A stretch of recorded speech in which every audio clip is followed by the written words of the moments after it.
did you claim that your daughter was being physically abused by her father? That's either a yes or a no. To a point. I really don't understand two people who hate each other more than they love their child. Period.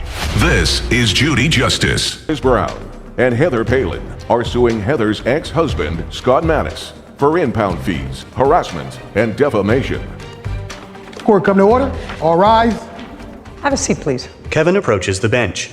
Case 2142, Brown, Palin versus Mannis. Thank you. You're welcome. Miss Palin, this is your former husband. That is correct, Your Honor. How long were you married? 18 years? And this is your daughter. Correct. Is this your only child? With Mr. Mannis, it is. Yes. Yes. You have other children? One other, yes. How old? 32. When did you and Mr. Mannis separate? I moved out of the family home in March of 2018. And this is your boyfriend? Correct. I'm going to, in broad strokes, at least try to reconcile both the complaint and the answer in this case. I assume there was a time when your daughter, whose first name is? Trisha was living with you after the separation. We had a mutual divorce decree of 50-50. And was that honored? Until September 4th of 2020, Mr. Mannis had brought Trisha back to my home. And while we were out of the home, he had her pack her belongings. No, okay. Let's stop there. Trisha, how old are you? I'm 19, Your Honor. Right subsequent to the separation and the divorce, until September of 2020, you shared custody. Correct. Yes, ma'am. And then Trisha decided she would prefer to live with her father. Correct. For whatever reason. I don't have to go into it, because this doesn't really have to do with who she chose to live with or where she was living. It has to do with a car. Okay. So while she was living with Mr. Mannis purchased a car. Yes, ma'am. For her use. Correct. In what month did you purchase a car for her use? Month and year? Oh boy, I believe that was probably February of 2019, I believe. 18 or 19. Well, let's figure it out. It was about 6 months prior to the case with her. So September 4th, we had the car. It would have been probably June or July of the same year. So you bought her a car a couple of months before she decided to come and live with you? Correct. Okay, I got it. She had just obtained her driver's license. That's okay. I'm just trying to get a timetable. Right before she decided to come to live with you and not have 50-50 custody anymore, you purchased a car for her. Correct. And she drove that car in June or July, August? Correct. At your house? At both houses. She was allowed to go to take the car to their house? Correct. When she saw her mother?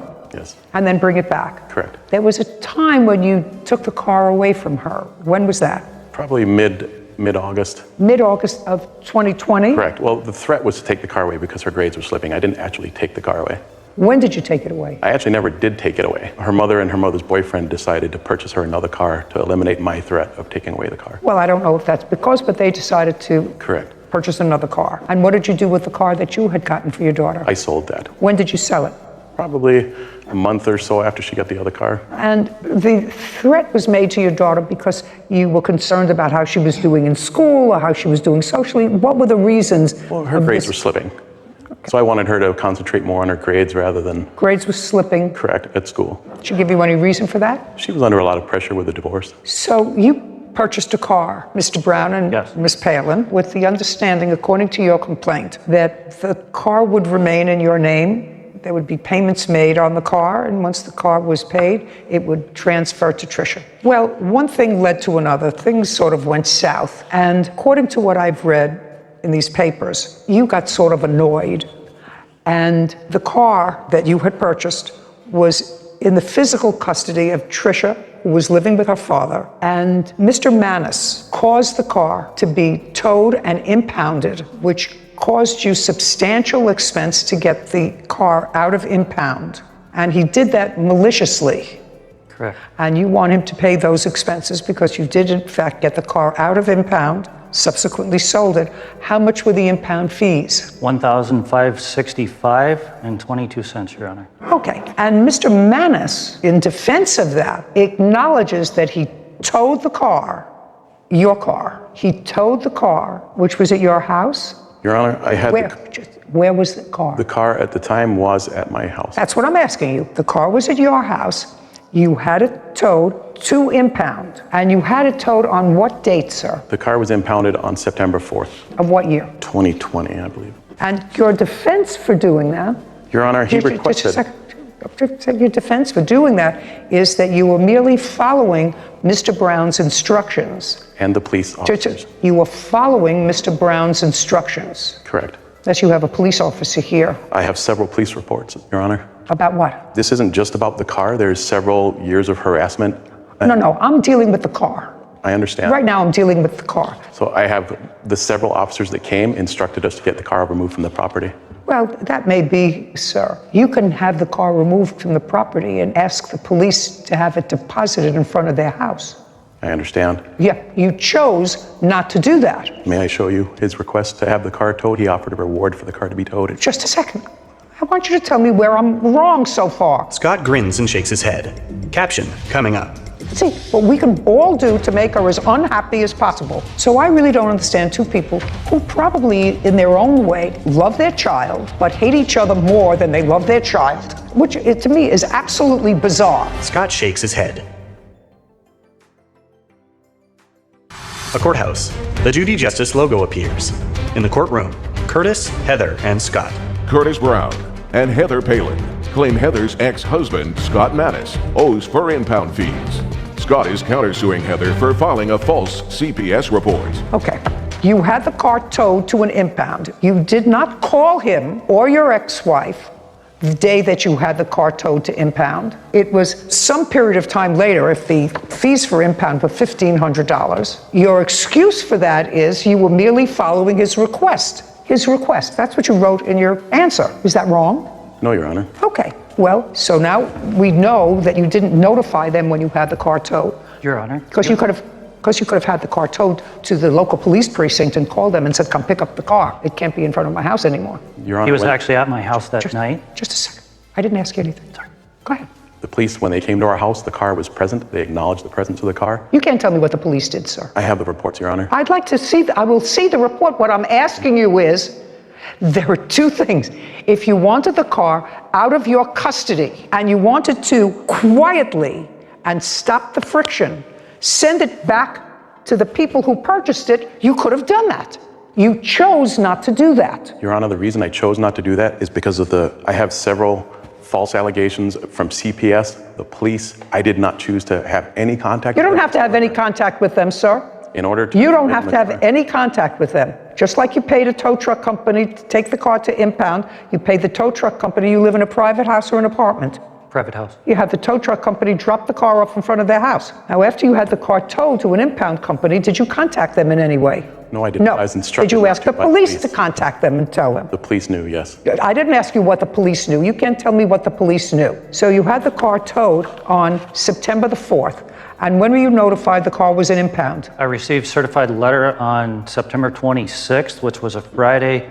It said to contact them Monday through Friday between 8 and 4. Just a second. You received that on September 26th. Yes. Is that the first notice that you had that That's the the car first- was impounded? Correct. Yeah, that's. Okay, so now the onus is upon you, Mr. Manis. I want you to prove your defense to me, and your defense was you were following Mr. Brown's instructions. Yes, Your Honor. Okay, that's all I want to see. Here you go, Your Honor. Scott hands a document to Kevin, who brings it to Judy. She reviews it. So this says $100 reward to anyone that impounds my car. Call a tow truck and tell them to contact me. Yes, Your You Honor. know this number? Yes. Yes, well, did you do that? The tow company sent them a letter on 9/10 of 2020, and I have the proof of that also, Your Honor. Yeah, I would like to see what you're looking at.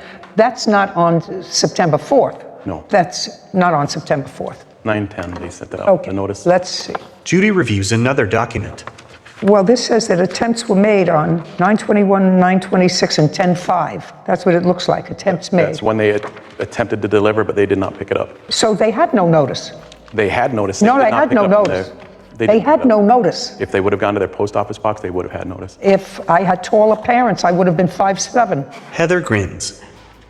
They had no notice. Okay, $1,565. That's what you owe them. It was a malicious act. Your Honor, this isn't just about the car. This There is are all, horrendous listen to me, false this is all, allegations through CPS. If you would please. let me, you have a counterclaim. Yes, ma'am. And your counterclaim I'm going to hear. Right now, you owe Mr. Brown $1,565 because what you did was malicious. And I don't understand something. You have one child together. I assume that you don't want to make her miserable. That when she was born, you said, oh, let's see what we can do over her lifetime to make her as unhappy as possible. Let's see what we can all do to make her as unhappy as possible. So I really don't understand two people who probably, in their own way, love their child, but hate each other more than they love their child, which to me is absolutely bizarre. So right now, because you did a malicious thing by having their car towed and not giving them a heads up that you had the car towed to a place that was going to cost them money, you owe them $1,565. Now I'm going to hear your claim that they made false charges to CPS about you. Yes, ma'am. Your Honor, can I say something? About what? The car. Before you say anything, did I say anything that was inaccurate? Did your father have the car towed? The answer is he's acknowledged that. He had the car towed and put it in a place where neither your mother or her boyfriend knew where it was, resulting in their having to pay fines to get the car out. Is there anything that I said was wrong? That is partially incorrect because I had contacted my mother in the time and asked either. Okay, that's that I'll hear. You contacted your mother. I did contact my mother previously, not only on normal messages, but also on messenger messages, including how I wanted either the title or my money back and that they could have the car before that. Once the Facebook post was... All I want you to show me is that you notified either your mother or Mr. Brown that the car was impounded when you notified them. She also did ask my best friend where it was. All I want, that's all I want. Don't tell me what you said to your best friend who's not here. All I want to do is see where you notified your mother that the car was impounded. So there is this one about money in my account, which was about the car. I don't want to see anything about the car. I only want to see where you notified your mother or Mr. Brown that the car was impounded. Okay, I don't have the text about that, but I did notify her that it was impounded. Well, I don't know that, and it seems to me you weren't talking to your mother on a regular basis because there was a lot of acrimony. If you have it, you have it. If you don't have it, you don't have it. So, Trish, you could sit down. Trisha sits. Caption coming up. I'm telling you that it is inappropriate, the act of sharing a bed with a teenage female child as a father would give me cause to pause. Scott shakes his head. A courthouse. The Judy Justice logo appears. In the courtroom, Curtis, Heather, and Scott. Defendant Scott Mattis has accused his ex-wife, Heather Palin, of filing a false report with Child Protective Services. Now, it was a malicious act to have the car impounded. There's no question in my mind that if they knew it was impounded, they would have gotten it out before. $1,565. Now, you want to show me what information you have with regard to filing a false CPS report? Correct. I have the CPS reports and the police investigators report. Okay, may I see it, please? Scott hands a document to Kevin, who brings it to Judy. She reviews it. This report, it was in September of 2020. Yes, ma'am. Okay. It's been several years of these reports and just the disgusting allegations. So you filed or you made allegations to Child Protective Services? CPS actually contacted me, Your Honor, regarding several calls that they had received for the welfare of my daughter, Trisha. In what year? I was contacted, I believe it was 2019, and again in 2020. They contacted you? Correct. For what? To do an interview because of a claim that was made regarding Trisha's safety. That were made by an anonymous source? I don't know who made them, Your Honor. In Minnesota, you can't make multiple reports by one person. I cannot call day after day to make reports.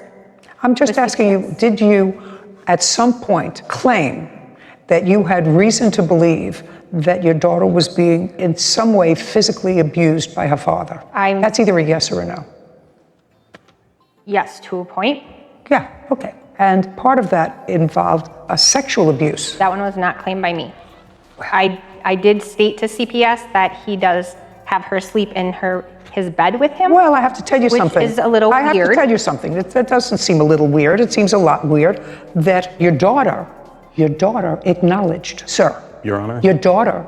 What I'm telling you is, it is inappropriate for a man to sleep in the same bed as his 15-year-old daughter. Your Honor, that's we went my to a view. concert. And if that's true, there may be a reasonable explanation for it. She said she was scared, whatever, but when interviewed, that's what it says in here. But I'm telling you, as a mother and a grandmother, in my view, and I'm not a professional psychiatrist or psychologist, but it is inappropriate for a teenager to sleep in the same bed with her father. Period. Scott shakes his head. Maybe some countries it's appropriate, but Your Honor, we went to a concert. What? And shared a hotel room at a... No, that's not what your daughter said.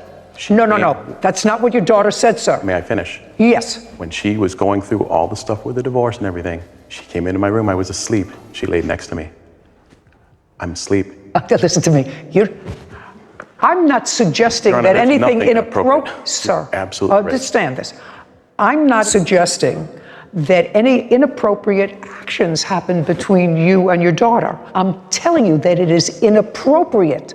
The act of sharing a bed with a teenage female child as a father would give me cause to pause. I would say, you know what? That's not a good idea. It's sweetheart, it's especially not a good idea when parents seem to be feuding. It's grist for the mill. You may want to go and, if she's scared, say, sweetheart, I'll go and sit in a chair in your room. Many times. In your room. Many but times. But please, this is inappropriate. Do you understand? It's inappropriate. Did you read the detective's statements in there?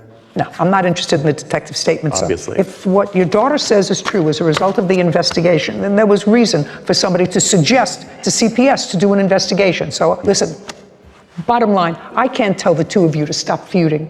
I can't. You either hate each other more than you love your daughter. That's the answer. And this court can't fix that. All I can do is fix $1,565, which is what you owe them for impound fees. This case is over. Thank you. This court is adjourned. Outside the courtroom, Scott then Heather. I think the judge is wrong. I am thankful for the judge. She didn't read all the evidence. Multiple pages weren't read. He's very good at manipulating others And multiple accusations, and being the person that, oh, pity me, feel sorry for me. false allegations to CPS. My ex-husband decided that he would show me. No, I was trying to get my daughter her money back or the title to her car. He actually had the car as of August 24th. Then he brought her to the house and moved her out on September 4th. And that's when it just started going downhill. She has a lot of hatred, I believe he's very angry that I divorced him, but she falls off a bridge. and he lost the control over me that he had while we were married. Judy and Sarah. You know, Sarah, I've been doing these family cases for probably 40 plus years. And it always makes me sad that the mother, the father, even the new boyfriend, there is a window in life when you feel relatively healthy, nothing hurts you, you don't have a bad back, you don't have to worry about indigestion, you can walk around without a walker, you look pretty reasonable, and that you will take years away from that good time to create negativity around not only yourself, but the people that you love. I think that's great advice. I always said to people, both men and women, that, it's one journey. You can take that journey and put as much positive energy into it. Yeah, I just felt bad for the daughter. I mean, I know she's grown now, 19, but still 19, it still hurts your feelings to hear and see that your parents hate each other more than they care and love about you. Well, maybe that statement will make a difference. You never will know. make a difference, because I'm sure it's not true. Yeah. I have a feeling. But when it's said to you in a court in front of your child, hopefully they take some action on it then. Well, hopefully they'll say, boing, I mean, she has a new boyfriend, and he's got his daughter who's living with him. They should be happy. Yeah. And they're divorced. Close the book and move on. Close the book. Yeah. Her mother and her boyfriend should get a puppy together. Well, they should not until they got married. Not until they, but do something. This is a grown young woman. Have a healthy adult relationship with your adult child. Right, not over a car. But teenagers do crazy things for a car. I think that some teenagers would live with Satan if they bought him a car. Title, Judy Justice. Are you having a family dispute? She keyed your car. And she was threatening to beat me up. Her family came up there and they all had guns. That's a lie. We've had an ongoing beef for years. And it's all over the prize. This is Judy Justice. Kiana Hill is suing her former co-worker, Diamond Horton, for vandalizing her car and harassment while working together. Court come to order. All rise. Judge Judy enters. Have a seat, please. Kevin approaches. Case 2141, Hill versus Scorton. Thank you. You're welcome. Miss Hill. Yes, ma'am. What's this man's name? Cladis Brown. You have a child with him. Yes, ma'am. Who's 10 years old? Yes. Is that your only child? No, ma'am. How many children do you have? I have 4 children. Is he the oldest? She is the oldest. She's the oldest? Yes. Does she see her father? No. Hasn't seen him in how long? Months to a year. The defendant has 2 children with him. Yes, ma'am. How old are they?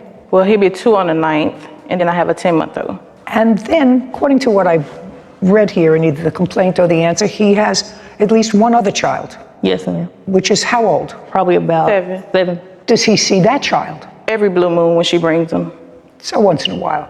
Yeah. So he has 4 children altogether? Yes, ma'am. And you currently live with him? Yes. What does he do for a living? He works at a warehouse. And you? But I'm a certified nurse assistant. Who takes care of the kids? Me and Claudius. You work different shifts? Yes, he works overnight, I work day shift. So you're currently working? Yes, ma'am. But there came a time, I'm just trying to figure out why everybody's sort of mad and fighting over him. I don't understand it. There must be something that you ladies see that is hidden from me, because it is your claim, Miss Hill, that Miss Horton not only vandalized your car, but that she caused you to be fired from your job. She says that you filed a false restraining order against her and that actually you caused her to lose her job, and it's all over the prize. Judy points to Clytus. Which I can never really understand. How long have you been working in your current job? About 3 months now. So you got another job? Yes, ma'am. Do you like it? Yes. You making about the same money or more? A little less. And where are you working? I'm a machine operator. So you got another job? Yes. Because all of this started when all of a sudden you found yourselves working at the same place? Yes. And in what month was that? That was, I started the job May 31st, but it spilled over into June is when everything took place. And how long were you working at the same place? 3 months. I started March 4th of 2022. Okay, so it was a short-term employment for both of you. And you were there first? Yes, ma'am. And you came shortly thereafter, shortly after she started to work. Had you ever met each other? No. Well, explain to me what the problem was. So there's a history that started back in 2019 via text messages and Facebook. So we've had an ongoing beef for years. Who cares? Now you're going to both get smarter. You're going to come here today and you're going to both get smarter. And if he has 2 children that he doesn't see, her daughter and your 7-year-old, according to what I hear, that you see once every blue moon, that's a basket that I wouldn't be in. So you have a history of bad texting back and forth and stuff. I don't care about that. Let's get to the 2 allegations of, 1, that she vandalized your tires. When and what proof do you have that she vandalized your tires? This is after you both found yourself in the same working environment. It wasn't my tires. She actually keyed my vehicle. Keyed it? Yes. On what date?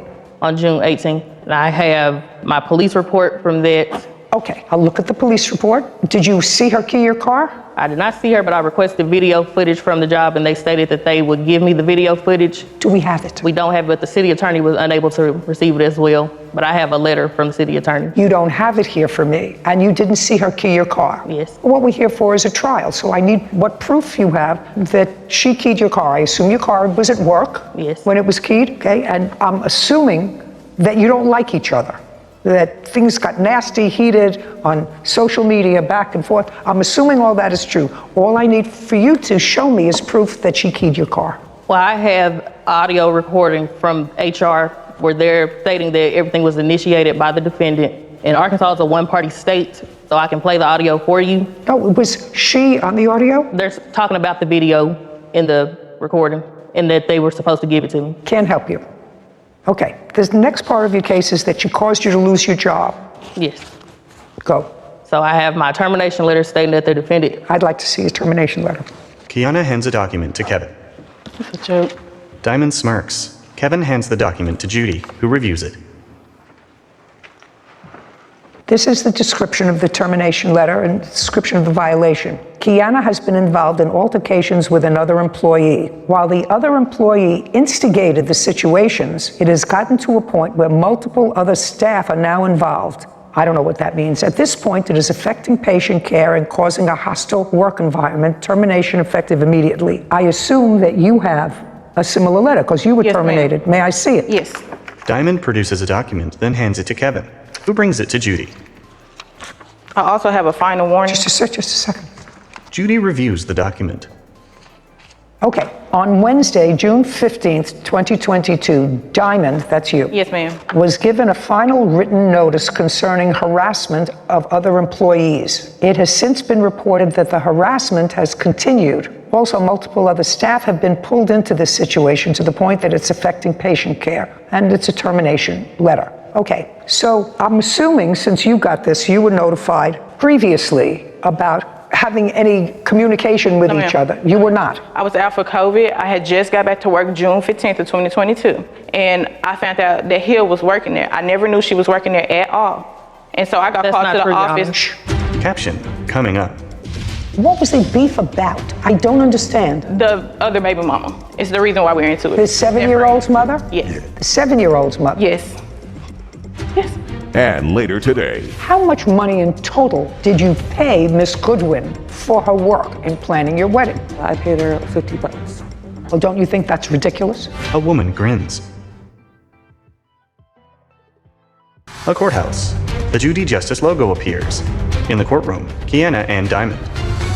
Kiana Hill claims her former co-worker, Diamond Horton, harassed her at work and caused her to be fired. Diamond is countersuing for filing a false restraining order.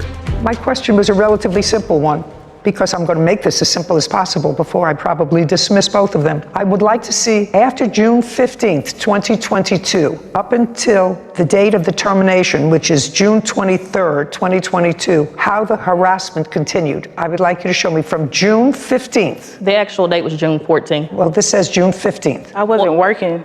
Shh.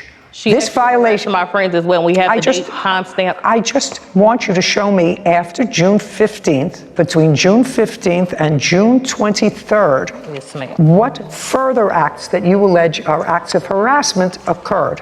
I have the schedule showing the date. Kiana hands a document to Kevin, who brings it to Judy. She reviews it. Well, I don't know what this is. A fake Facebook page that she made. How do you know this is a fake Facebook page that she made? That was a requested message that was sent to me after her and myself had a conversation, and she was threatening to beat me up. And it says, since you didn't apologize, D is going to beat you up. Okay. The D that they're referring to is Diamond. Oh my God. What is this? The 870 number is her calling my phone. Okay, and 870. The missed calls. This was on what date? That was on June 19th. What were you calling her for at 6 o'clock in the evening? Well, the day she accused me of vandalizing her car is the day that we had worked together. She called the police and her family came up there and they all had guns. That's the reason she got terminated, because she brought a gun on the premises. And they came up there to jump me. That's a lie. When I went outside. I just want to ask you why you called her. I called her to ask her because the June 16th is when I sat down. I had a conversation together to drop all beef. Like, no issue. I don't want you. You want to say you can't control yourself. Understand, you're sending me a bad message. If you can't control yourself here, which is a very controlled setting, I'm going to say to myself, this is somebody who can't control themselves outside of the setting. Do you understand? Yes, ma'am. Okay. So I called her to ask her why did she feel like I vandalized her vehicle, because before that we sat down and we had a conversation together at work saying it should be dead. Like, well, we should not have any beef, any over him at all. And that the kids were involved. And so we agreed to let it go. So then she accused me of vandalizing her vehicle. What was the beef about? I don't understand. The other baby mama is the reason why we're into it. The 7-year-old's mother? Yes. The 7-year-old's mother? Yes. Judy furrows her brow at Diamond. Yes. Yes. Diamond and Clytus grin. So we have no proof of vandalizing, and this is nonsense. You want to tell me about the restraining order that you filed? There was an order of protection placed after she was harassing me at work. May I see it? Yes. But it was also rescinded. By the way, does he pay child support for your daughter? Yes, ma'am. He does. How much?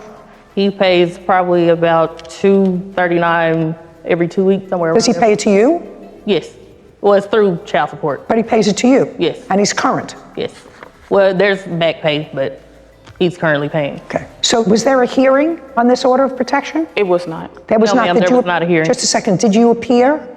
No, I rescinded it. I understand that. I just want to know the court found that the petition was dismissed. It was a false accusation. Okay. So the reason that the order states it was dismissed is that the petitioner doesn't meet the definition of family or household member as defined in whatever statute is, and therefore does not allege the existence of domestic abuse. Doesn't address the gravamen of the petition. It's a more procedural dismissal because she's not related to you in any way. I mean, having children with a person in common doesn't make you, at least in this jurisdiction, part of the household. Okay, you both look like nice ladies. You know, he has kids with 2 other people. Not a great track record. He really don't see them because they don't let them. They don't want their kids around me. There's a reason. You know, maybe not a great track record. It's not good for your children. It's really not good for your children. I mean, your children, believe it or not, your children are related to each other. I mean, you may not have any interest whatsoever, but when your children get older, they may have a curiosity about who their half-sibling is, what they look like, they alike. They may have interest. So what I can suggest to you is your children didn't ask to be born.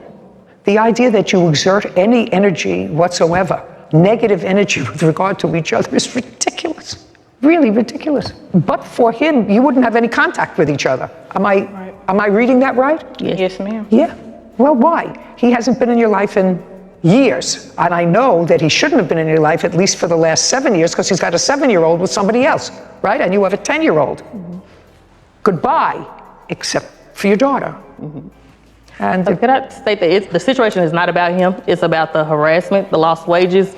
That's more of my concern with her. It has nothing to do with him. I was working before you. I was working at a job. You came to my job. Just a second. What I'm telling you is, right now, and I don't have to get into it any further, right now, she's got the guy. I don't care. Just a second. Right now, she's got the guy. So that would perhaps give rise to some animus on your part. With regard to her position, he's working and he's paying money to your child, which is, in her mind, taking money away from her 2 children that she has with him. Well, that's his responsibility. You knew about that child and you knew about the 7-year-old. So what I'm telling you is there's a lot of negative energy going on. You both got jobs relatively soon after this. It was probably not a good idea for you to stay in the same place. And your employer was absolutely right and actually quite brave in today's times to say, we're terminating both of you because your job is affecting patient care. Because it's not only the 2 of you, other employees have been drawn into this drama. That's because she brought them in. I don't know whether she brought them in or not, and I don't care whether she brought them in. And later today, she wasn't your best friend. She wasn't even a close friend. You hadn't spoken to her in years. So clearly you called her to do a job for you that was her profession. And in addition to doing that, she bought you your wedding dress. A courthouse. The Judy Justice logo appears. In the courtroom, Kiana and Diamond. Kiana Hill claims her former co-worker, Diamond Horton, harassed her at work and caused her to be fired. Diamond is countersuing for filing a false restraining order. Now, of all the places that you have to work, you had to work in a place where she was working. I didn't know she worked there. And she didn't know that you were there. She did on the first day that I started, and she told everyone who I was and what the situation was. I was out for COVID. Okay, who cares? Anyway, cases are dismissed. Goodbye, good luck. This court is adjourned. Outside the courtroom, Diamond and Clytus, then Kiana.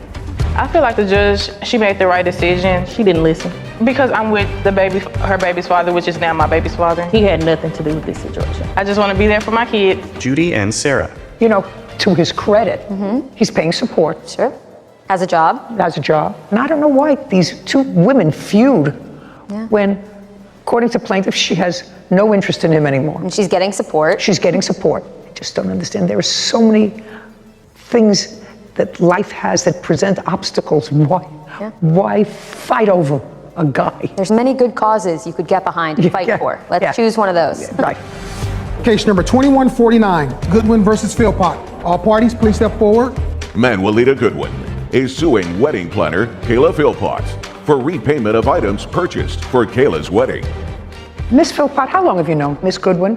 Since I was a child. I don't remember much of her when I was a child, but she remembers me as a baby. Well, I know what she remembers. You were getting married. When? What was the date of the wedding? May 6, 2021. Where was the wedding supposed to be held? It was going to be held in Turlock. Is that a wedding venue? Yes. How many people were coming? It ended up being around 25 people. It was kind of small. How many people did you invite? 60. But 25 came. Yeah. It was during the height of COVID.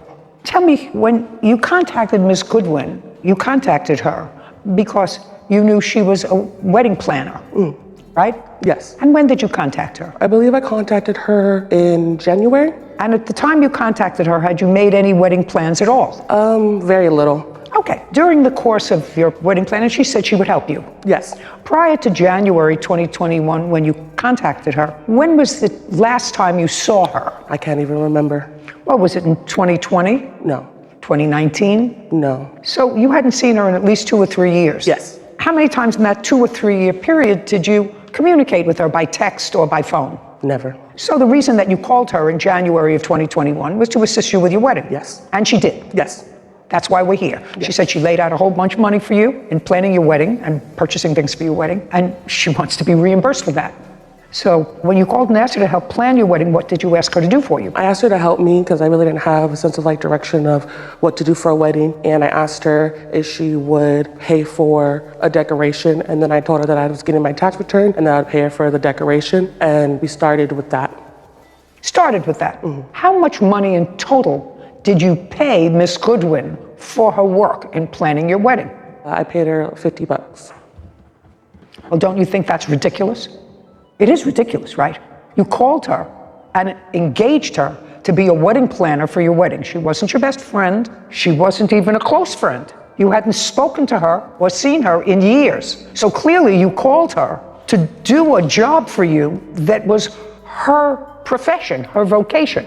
And in addition to doing that, she bought you your wedding dress. Yes.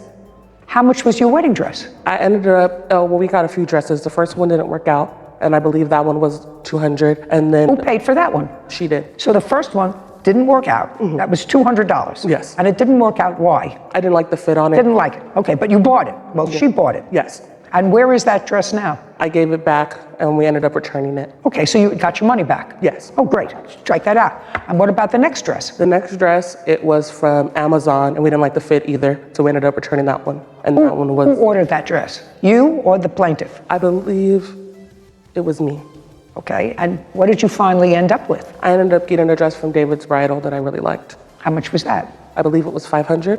Who paid for that? She did. So far you've paid $50 for her services, and so far, at least what I know, just for one dress, it was $500. Don't you think you owe her compensation for her work? Well, she told me that, she was really, really generous. She was giving, I did a lot of stuff, and I believe that I don't owe her because she offered to do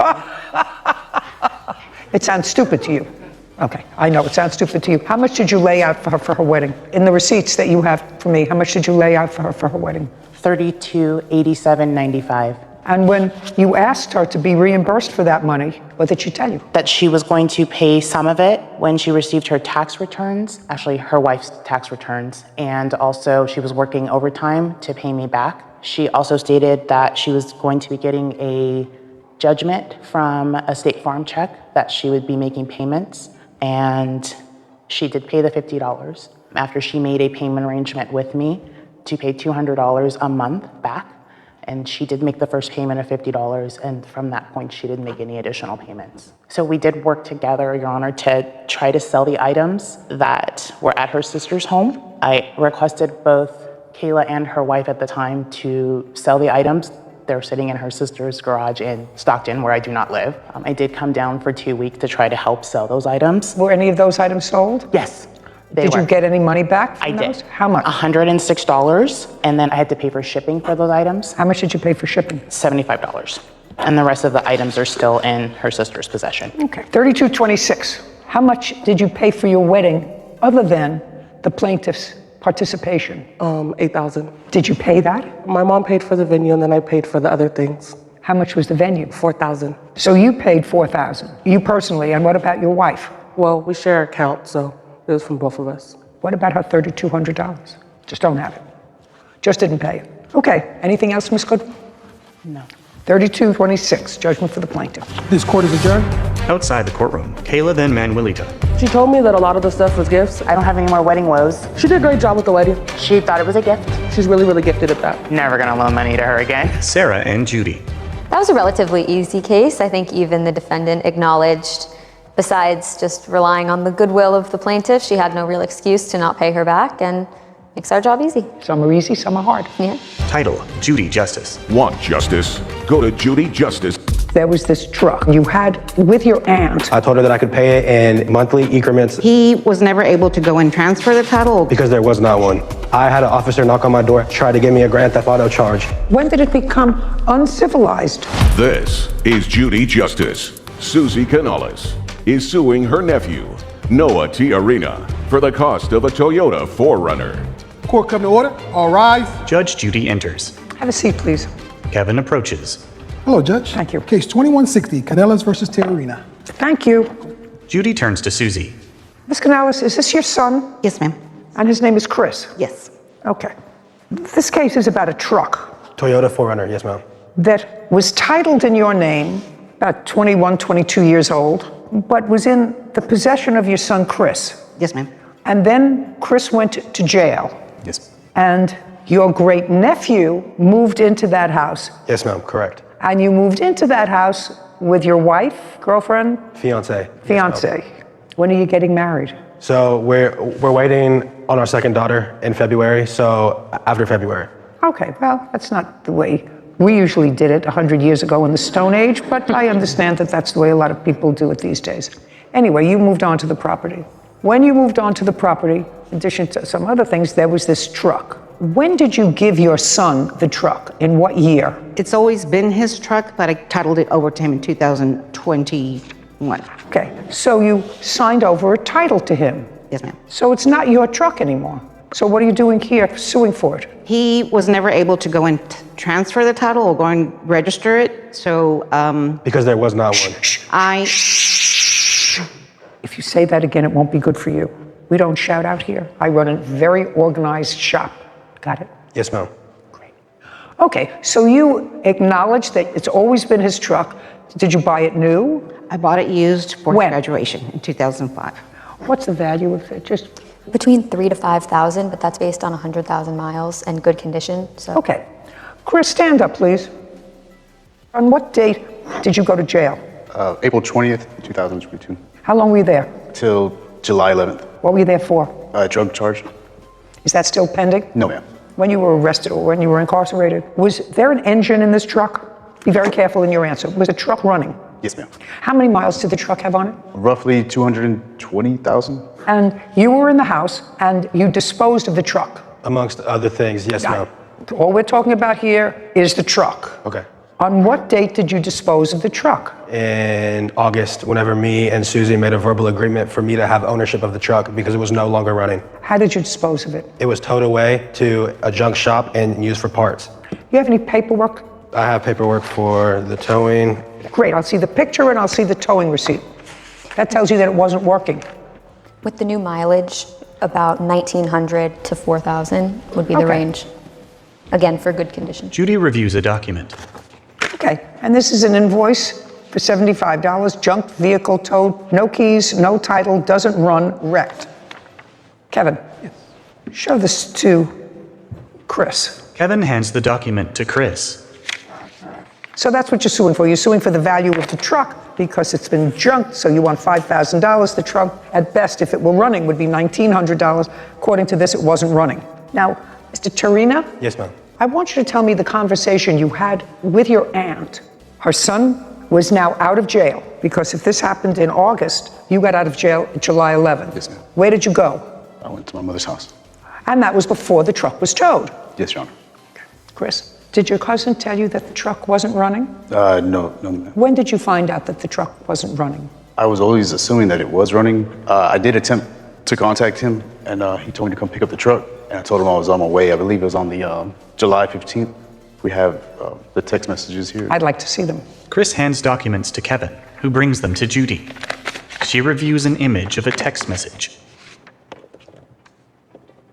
Okay, so this all sounds very civilized. Yes, ma'am. Okay. Chris, when did it become uncivilized? It really never became uncivilized. We just, whenever I went to go get it that day, I think something happened and... I'm not following you. Okay. We were all over the place. This all sounds very civilized. He's living in the house now. You were not. Right. Some of your stuff was still there. Correct. You know each other a long time. Mm-hmm. He said, some stuff I'll throw away. You said, okay, but the other stuff I've got in the house, come by and pick it up. Okay. At that time, he had to have told you that the truck was not running because he said the truck is at the exact same spot where you parked it. Right.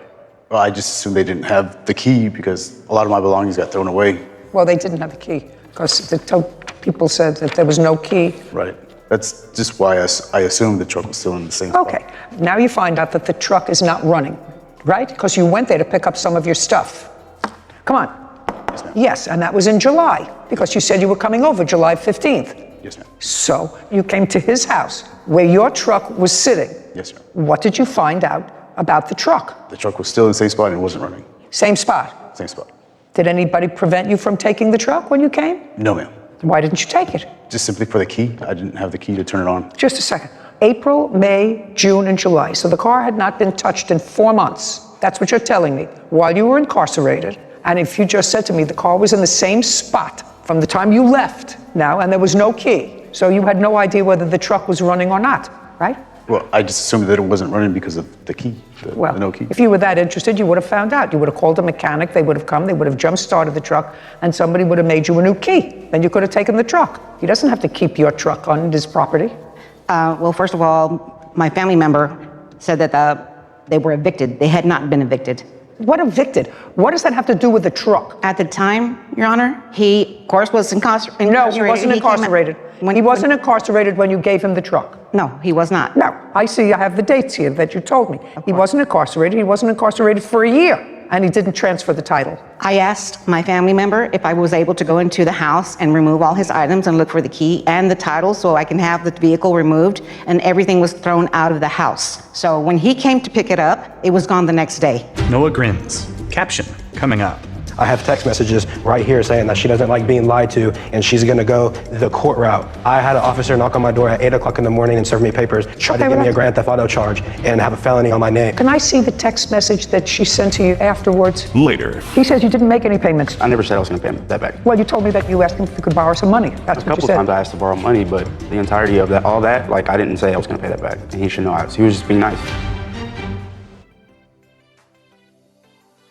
A courthouse. The Judy Justice logo appears.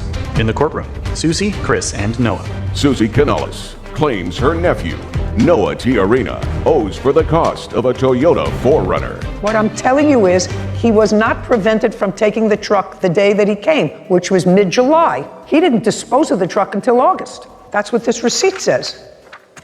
I think. Now, this invoice was prepared 2 days ago. Yes, ma'am. Well, this doesn't say when they took the truck. How did you get this invoice 2 days ago? It was from August. I got the invoice because I needed it for evidence, and the towing company that sent me that invoice gave me the incorrect day because they sent it to me on the day that they sent me the receipt. Doesn't say the date it was towed. Junk vehicle towed. You have any email communication or text communication immediately after the vehicle was towed or before? With her? Yes. I called her the day that it was towed because I have respect for my family member, and I said, I'm towing the truck, it needs to get off of my property today. And she said, mijo, I feel like I should be compensated for the truck. How much do you want for the truck? She said she wanted $500. I told her that I could pay it in monthly increments. Why would you want to buy a truck that was worthless? Because I have respect for my family and I hold family very close to me. And if she says that something's not right, I'm gonna make it right. And that's what I tried to do. I failed on that first month of I was supposed to give her $100. I did not pay the first $100. I have text messages right here saying that she doesn't like being lied to and she's gonna go the court route. I had an officer knock on my door at 8 o'clock in the morning and serve me papers, try to give me a grand theft auto charge and have a felony on my name. Okay. Can I see the text message that she sent to you afterwards? Noah hands documents to Kevin, who brings them to Judy. Did you recall, Ms. Canales, having a conversation with your nephew about $500 for the truck? No, ma'am, I do not. My witness does.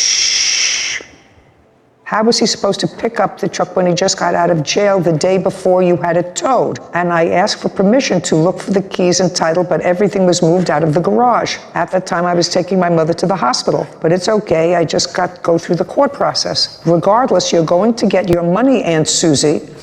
So it's clear that you had a discussion with him about money because he says to you in response to his statements, so I don't see anything here about $500, but he says, I'm going to get you your money.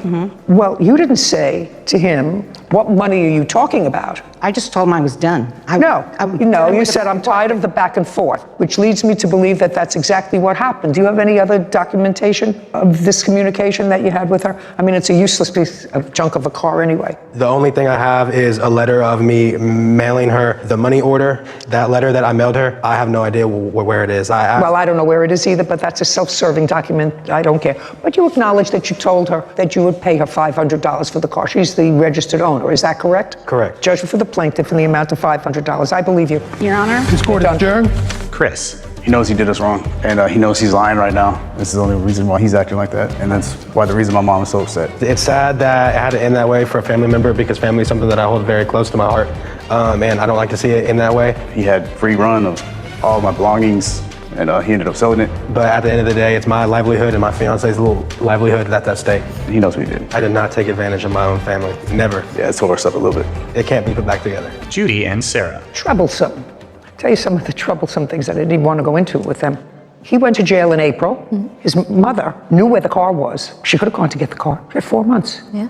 Her son went to the house when he got out of jail in July. And all he had to do was do the same thing the defendant had to do. Call a tow truck, have it towed to your house. Right. Get an extra key made. Right. And I thought that he was actually a pretty good nephew. Yeah, I did too. He didn't have to pay for the car, but he felt for his aunt and the situation that she was in. And well, he was just trying to be respectful and probably keep the peace. Exactly. Between everybody. Well, again, no good deed goes unpunished. I was just about to say that. Case 2123, Valenzuela versus Jenkins. All parties, please step forward.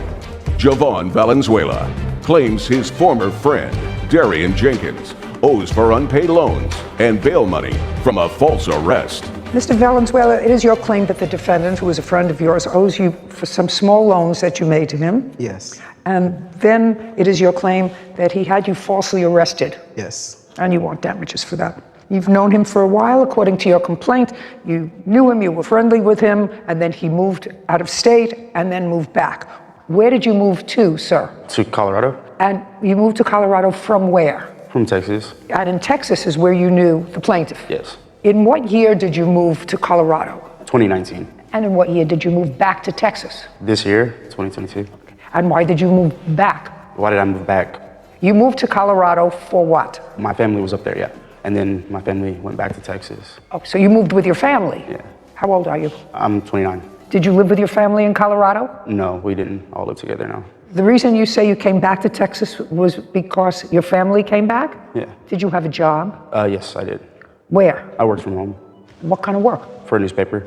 In Colorado? Yes. What did you do in Texas? Whenever I moved back, I was still working from home, but they let me go. I got laid off. When did you get laid off? I would say June. June of this year? Yes, ma'am. And what month did you move back to Texas? Oh, I had already moved back in May. When you moved back in May, where did you go to live? I was living in hotels. But there came a point when you had no money. It got to a point. When did it get to a point when you had no money? Maybe July. And when did you contact Mr. Valenzuela? I'd say July. You didn't contact him in May when you came back? I just want to say that's a lie. When did you contact him? I mean, we talked while I lived in Colorado. You know, we always text each other, so. Well, when you contacted him in July, what did you say to him? I couldn't say exactly what I said, but. Give me the gist of it. Let me borrow some money, I guess. Okay. And you needed it for living? Right. And what did he say to you? He did sometimes if I asked him. Okay. And how much did he give you? Here and there, maybe 100, maybe 2. No, altogether. Altogether? Oh, I couldn't say how much altogether. You couldn't say? I couldn't say, maybe a few hundred. Did he give you money for housing? A couple times he did. How much? 100 here, 100 Do you have there. a record of how much you gave him, sir? I do. Okay, because he's already said, and would you read that back to me, Whitney, please, about borrowing? Said, let me borrow some money. Right, okay, let me borrow some money. So tell me how much money you let him borrow. $1,200. Show me. Javon produces documents. Okay, now tell me what that is that you're giving him, all those papers that you expect me to read. These are screenshots of every time I sent him money. Oh, can I see it, please? Okay, get ready, Sarah Rose. Caption, coming up. Anybody who came could see that your lip was bloody. You say he fell, must have fallen outside. You don't know how that happened. But if you both are alleging that there was a fight, police would look at you and say, well, he's injured. They wouldn't have arrested you unless you had a warrant, right? Javon shakes his head. A courthouse. The Judy Justice logo appears. In the courtroom, Javon and Darian. Javon Valenzuela is suing his former friend, Darian Jenkins, for unpaid loans and damages from an assault. So every time you gave him money, He agreed to pay me back. no, he's already told me that he called you and asked if he could borrow some money, and you said yes, and he said, I don't know how much it was. So if he doesn't know how much it was, you have screenshots of it, and Sarah is going to add them all up. Judy hands documents to Sarah. Of all the money that you said that you borrowed from him, how much did you pay back? 120? Good guess. Did he give you back $120? No, Did he give you back anything? no, Nothing ever. no. Okay. So while Sarah is adding that up, there came a point when you left the hotel. Is that right? Yes. And Mr. Valenzuela probably got tired of giving you money and it said that you could stay in a spare room in his house. For the most part, yes. And you moved in August of 2022, the end of August. Yes. And then in September, you had a fight. I don't care what the fight was about. Became physical? He was physical, yes. No, I wasn't, Your Honor. No, I wasn't. Let's say you had an argument that spilled out into the street, because this becomes very important, because there's the other charge is false arrest. And it was a false arrest, you claim, based on his statement to the police that you assaulted him. Right. Right. He says, yes, you had an argument, but you weren't arrested on his allegation that you assaulted him, but you were arrested and held on an outstanding warrant. When the police responded, they found that there was an outstanding warrant. So now I want you to tell me, in September of 2022, did you have an outstanding warrant? That's either a yes or a no. Well, it was on a payment plan. I don't care what it was. Did you have an outstanding warrant? Yes. And the outstanding warrant was for a what? Traffic tickets. What kind of traffic ticket? I think I was speeding and I didn't have my license either. So speeding, driving without a license, what else? You have insurance? I think it was insurance. Not think. Speeding, driving without a license, and no insurance. And no tax. And no tax. And for that, you got fined. Yes. And you didn't pay the fine. I was paying it. Well, there wasn't a warrant outstanding because you were cooperating and paying the fines. The county that I'm in, the police officer said, it doesn't matter if you're on a payment plan, they'll arrest you if they want to. Mr. Valenzuela, did you miss payments on your fine? Yes. Perfect. And so when the police responded to this kerfuffle that was out in the street, when they ran both your names, your name came up with an active warrant. Yes. Well, that's easy. So that you were arrested on the outstanding warrant. I would have never been arrested though if he wouldn't have acted. If he didn't call the police. No, he didn't call the police. Who did? My neighbor did because of the way he was acting. So your neighbor called the police, but for the outstanding warrant, I don't know whether the police would have taken you into custody. You had an injured lip. They could see that your lip was bloody. You say he fell, must have fallen outside. You don't know how that happened. It's really not relevant to this case. But if I were the police and I showed up, you didn't have any visible injuries, right? No, you had a busted lip. If you both are alleging that there was a fight, police would look at you and say, well, he's injured. He's got a busted lip, got to sew it up. They wouldn't have arrested you unless you had a warrant, right? Right. Good. So that's not his fault that you had a warrant. It's not his fault. Have that total. It's $2,727.56, and that's including some direct payments to Motel 6s and other housing accommodations. Includes that? Yes, in addition to direct payments to the defendant. Great. He says you didn't make any payments. $27.27. I mean, there's no way he expected me to pay. I never said I was going to pay him that back. Well, you told me that you asked him if you could borrow some money. That's A what you couple said. times I asked to borrow money, but the entirety of all that, like, I didn't say I was going to pay that back. And he should know he was just being nice. He was being And nice. Sometimes he offered. Not anymore. Yeah, not anymore. You have a job now? Yes. Okay, great. 27-27. Judgment for the plaintiff. We're finished. Thank you. This court is adjourned. Darian. I think he was just mad overall, so he just picked something to get me back with. Just like he said, he thought I was being nice. Why would you say you're gonna pay me back, but then not pay me back? He was screaming. Yeah, he was screaming. Just screaming, cussing, like embarrassing. He was acting crazy, and because he was acting crazy, woke up the whole neighborhood. Well, he was drunk, going crazy outside, running around the apartment complex. So she called the cops on him. That's what made my neighbor call the cops, and that's why they came. Oh no, there's no friendship. It's gone. Yeah. Don't have friends like that, but also don't bite the hand that feeds you. Nothing comes good out of it. So Sarah. Just something funny from the receipts that I was looking at. Some of them say, the price really big on Venmo or Cash App, and then it just says completed at the bottom. On some of them, though, you could see heart emojis that the defendant sent thanking him, basically acknowledging that he received the money payment, sent a red heart emoji, and some of them were at very odd hours of the night, like 1, 2 o'clock in the morning, some direct to Motel 6, some direct to other housing accommodations. It's so interesting. But I liked the receipts. I liked the I never paper trail. Right. Yeah, it's made it easy. It's true. And because when people say I gave him cash, and even with an ATM slip, you never really know if the cash transferred hands but this actually makes our job much easier. Yes, it does. Title, Judy Justice. Want justice? Go to JudyJustice.tv. He was going to be our third roommate. He helped out with the rent. Then he helped himself to your girlfriend. Correct. Hey, try not to hold each other's hands. Let's do the coochie someplace else. This is Judy Justice. Jaleel is suing his former roommates, Katie Calderon and Amante Nepomuceno, for rent and the cost of 2 cats. Court come to order. All rise. Have a seat, everyone. Kevin approaches Judge Judy. Case 2170, Jaleel versus Calderon Nepomuceno. Thank you. Oh my goodness. Judy turns to Katie. Calderon. Hello. What's your first name? Amante. Amante? Yeah. Good. It's much easier than your last name for you to pronounce. Mr. Jaleel, this roughly is what the case is about. You and Miss Calderon were in a relationship for a period of time. You decided to take an apartment. You were both on the lease. So far, correct? Correct. Your arrangement with Miss Calderon, which seems to be consistent in both your complaint and your answer, is that you had a much better paying job. She was going to provide the food and some other stuff for the house, and you were going to be covering the rent when you lived together, which you did. Correct. There came a time when Amante, who was a friend of yours, came to live with you. According to you, he was going to help out with the rent. Correct. He came, he lived with you, he helped out with the rent for maybe a period of time, and then he helped himself to your girlfriend. Correct.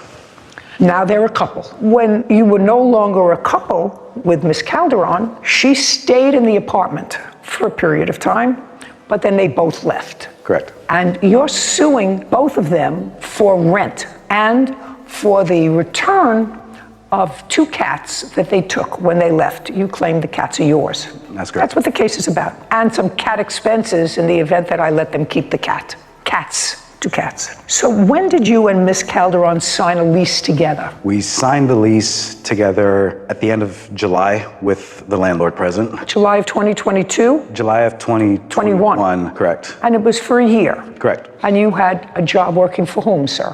I worked for a company called Steris. What do they do? They provide medical equipment to hospitals all over the world. How long have you been working for them? I'm going to have 8 years under my belt this year. And when you moved into the apartment in July of 2021, what kind of work was Miss Calderon doing? At the time, she was working at an animal hotel. It was a pet daycare boarding facility. Okay. Were you an hourly employee? I was an hourly employee. And I am correct that when you moved in July, your arrangement was that you were going to pay the rent. That was the arrangement. Correct. When did Armante come to live with you? About August to... That's incorrect. Judy glares at Katie. Amante was going to be our third roommate. You mean 1, 2, 3? Correct. Well, you're not roommates, really. You and the defendant, Miss Calderon, were not roommates. You shared a room. We shared a room and Armante was going to live where? In another room. And what was your arrangement with Armante with regard to paying rent? We would split the rent 3 ways. Is that correct? Yes. And how much was your share of the rent? I would say approximately $927. How long did you live there? I was there when they signed the lease. I watched it all happen when they signed the lease. I came in, they signed everything. Well, you didn't sign the lease. I did not. But you were there from the beginning? Yes. And it was your agreement with the plaintiff that you would pay a third of the rent? Yes. Great. We asked the landlord Okay, too. so, hey, try not to hold each other's hands. Let's do the coochie someplace else. So you agreed with the plaintiff that despite the fact that you were not on the lease, you were going to assume the responsibility of a third of the rent, $927. Yes. So you moved in July, August, September, October, November, December, January, February, March. You left in April? Yeah. So you were there for 9 months? Yes. Did you pay rent for the 9 months? Yes, ma'am. Is that correct? He paid rent for about the 7.5 months. Okay. And then you left? Yes. Why did you leave? I decided to leave because he decided to go to another place he was offered. So What do you mean he decided to go to another place He that was... got a place from his grandparents in another city. So I couldn't hold down the rent with her, so I decided to leave to save money and go back to my parents' house. Now, Mr. Jalil, you see, you don't make up a story like that, like he just told me. A lot of that has the ring of truth to it. Where are you living now? My grandparents' house in an in-law unit. So when did you tell them that you were going to a different place? In March. When did you leave? I left in July. Did you let him know that you were staying until the end of the lease? I what? What? I discussed with them that I would be leaving, but I would stick around to help them find either a different location or even suggesting that we all went back to our respective families just to, call it. Mr. Jalil, this isn't working for you. I have to tell you something, sir. This case is not working for you at all. And it's only because Mr. Amante is very direct with me that you're suing them for $10,000. Where does that come from in your mind? Your agreement with her was you were going to pay the rent. Never out of pocket. Your agreement was you were going to pay the rent. He paid his rent when he was there. He paid his 1/3.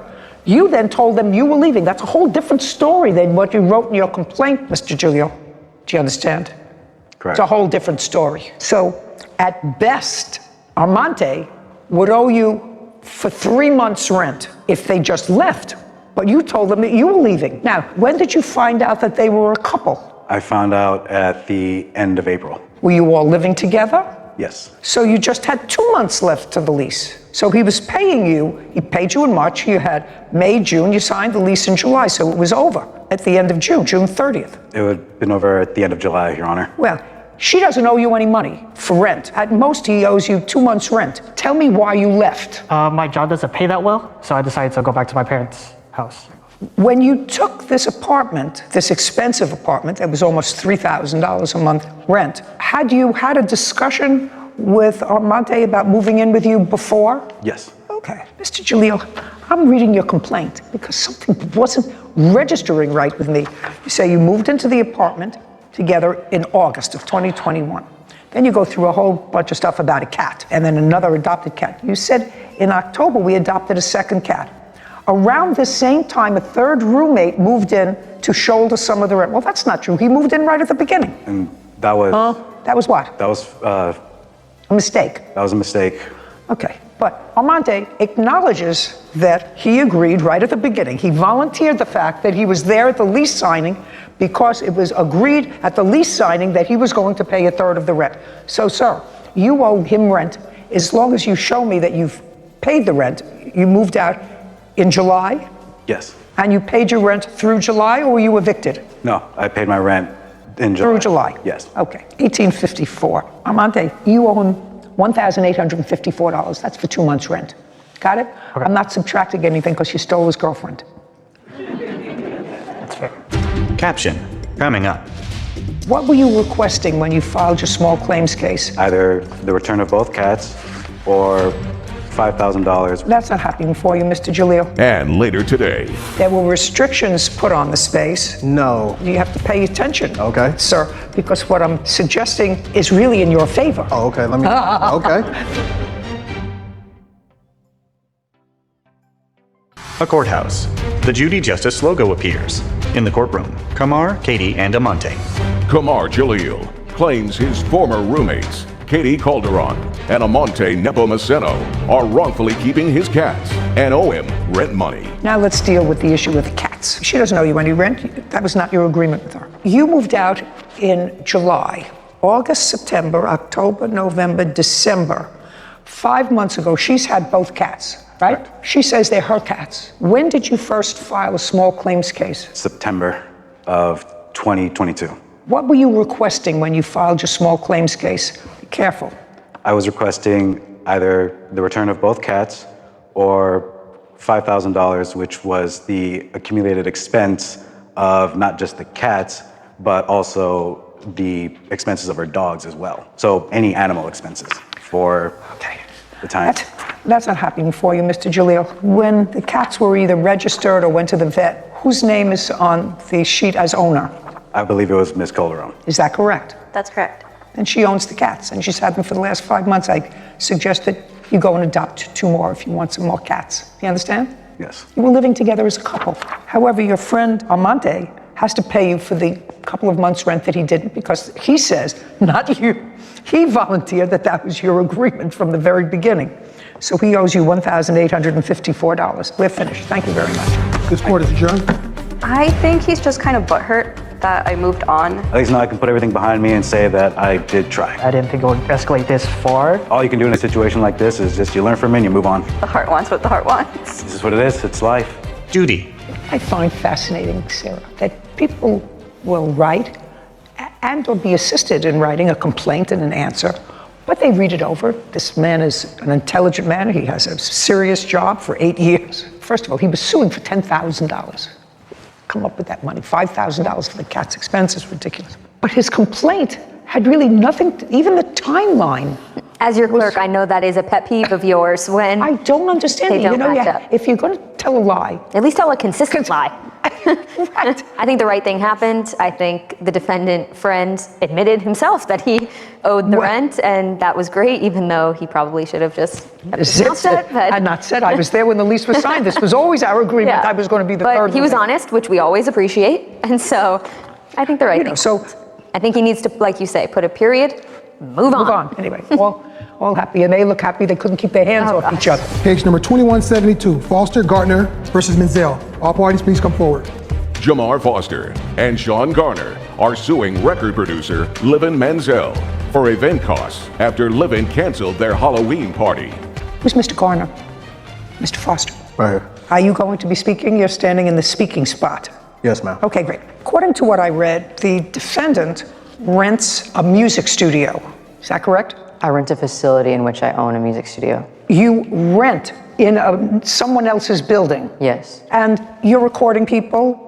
During the course of your business, you decided to enter into an agreement with the defendant to use that recording studio, which she rents from, that space which she rents from a landlord. May I correct you, please, Your Honor? Yes.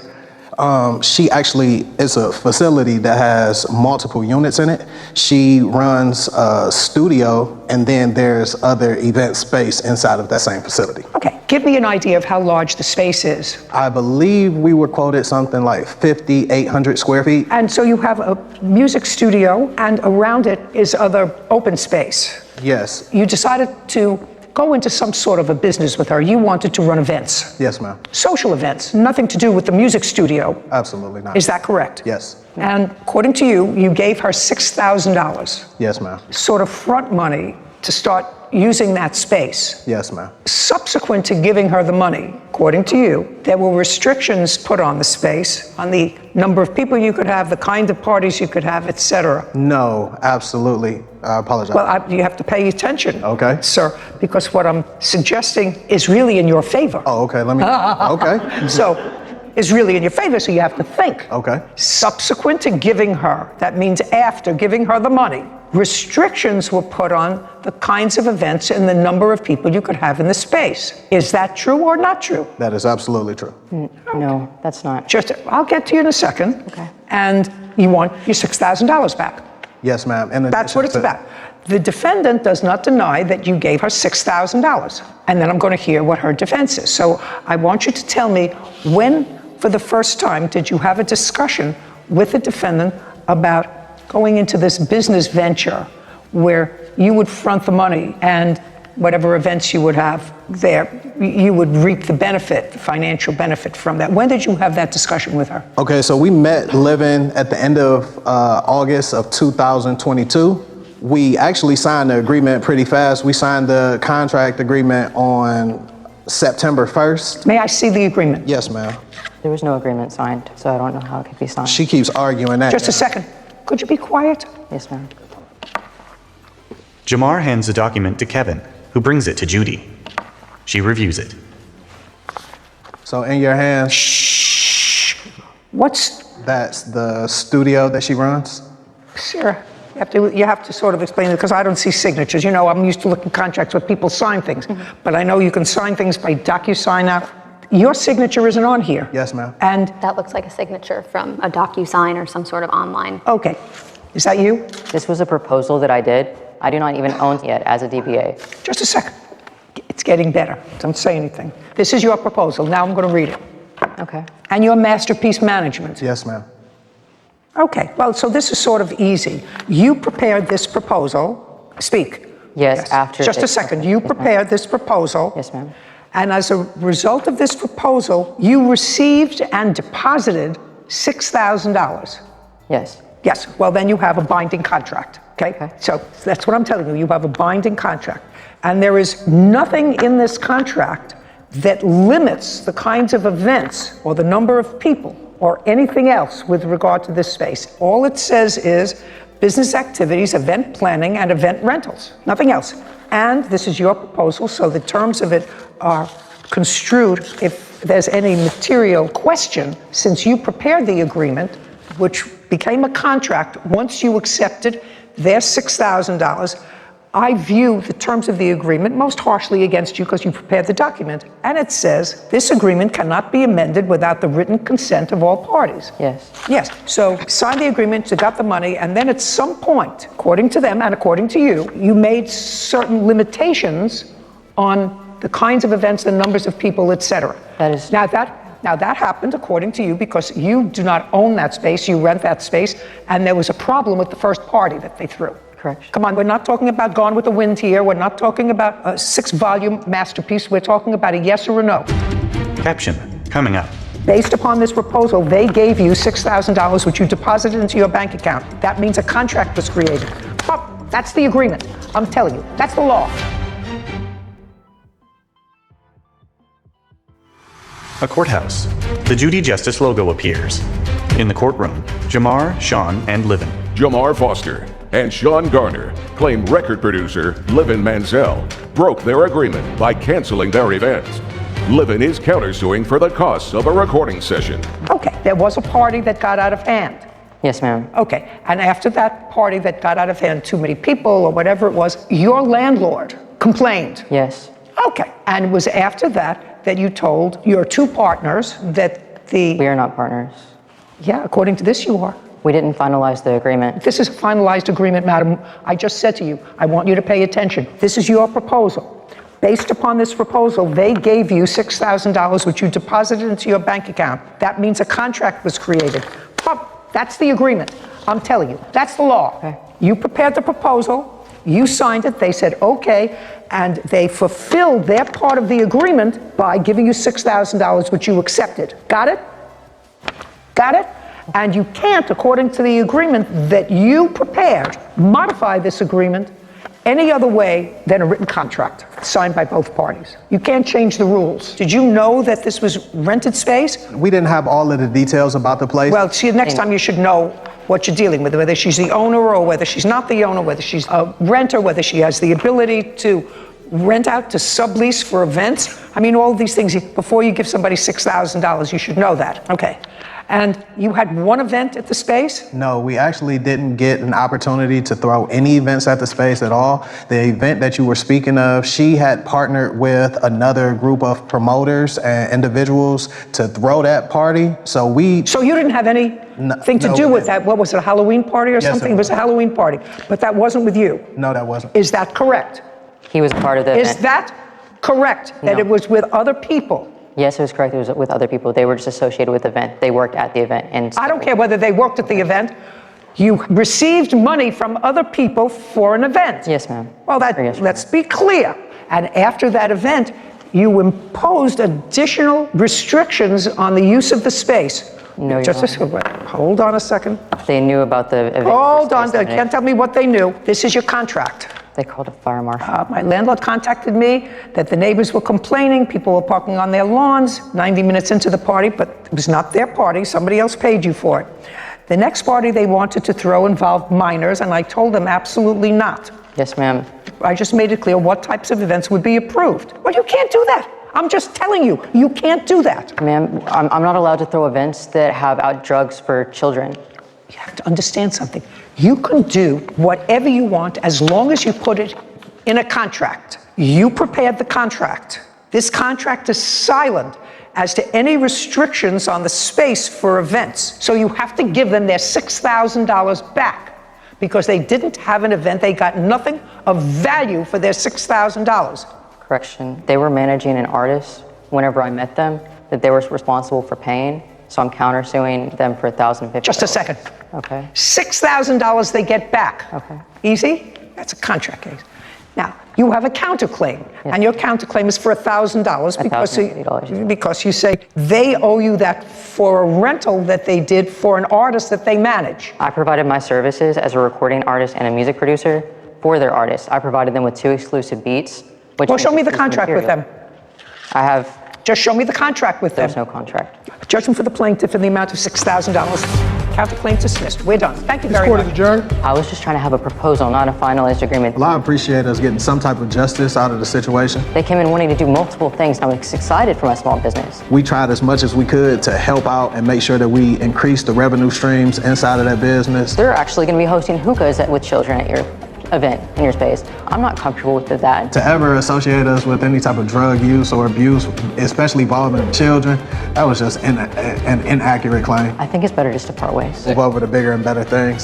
Sarah. I was going to tell you I had the invitation, per se, for the event for Halloween that they'd put together. So they put a lot of time and effort into planning the party. It seemed very legitimate. There was notes about security. There was notes about no alcohol, food and drink will be provided. So I could tell that they had put in a lot of effort to hosting this event.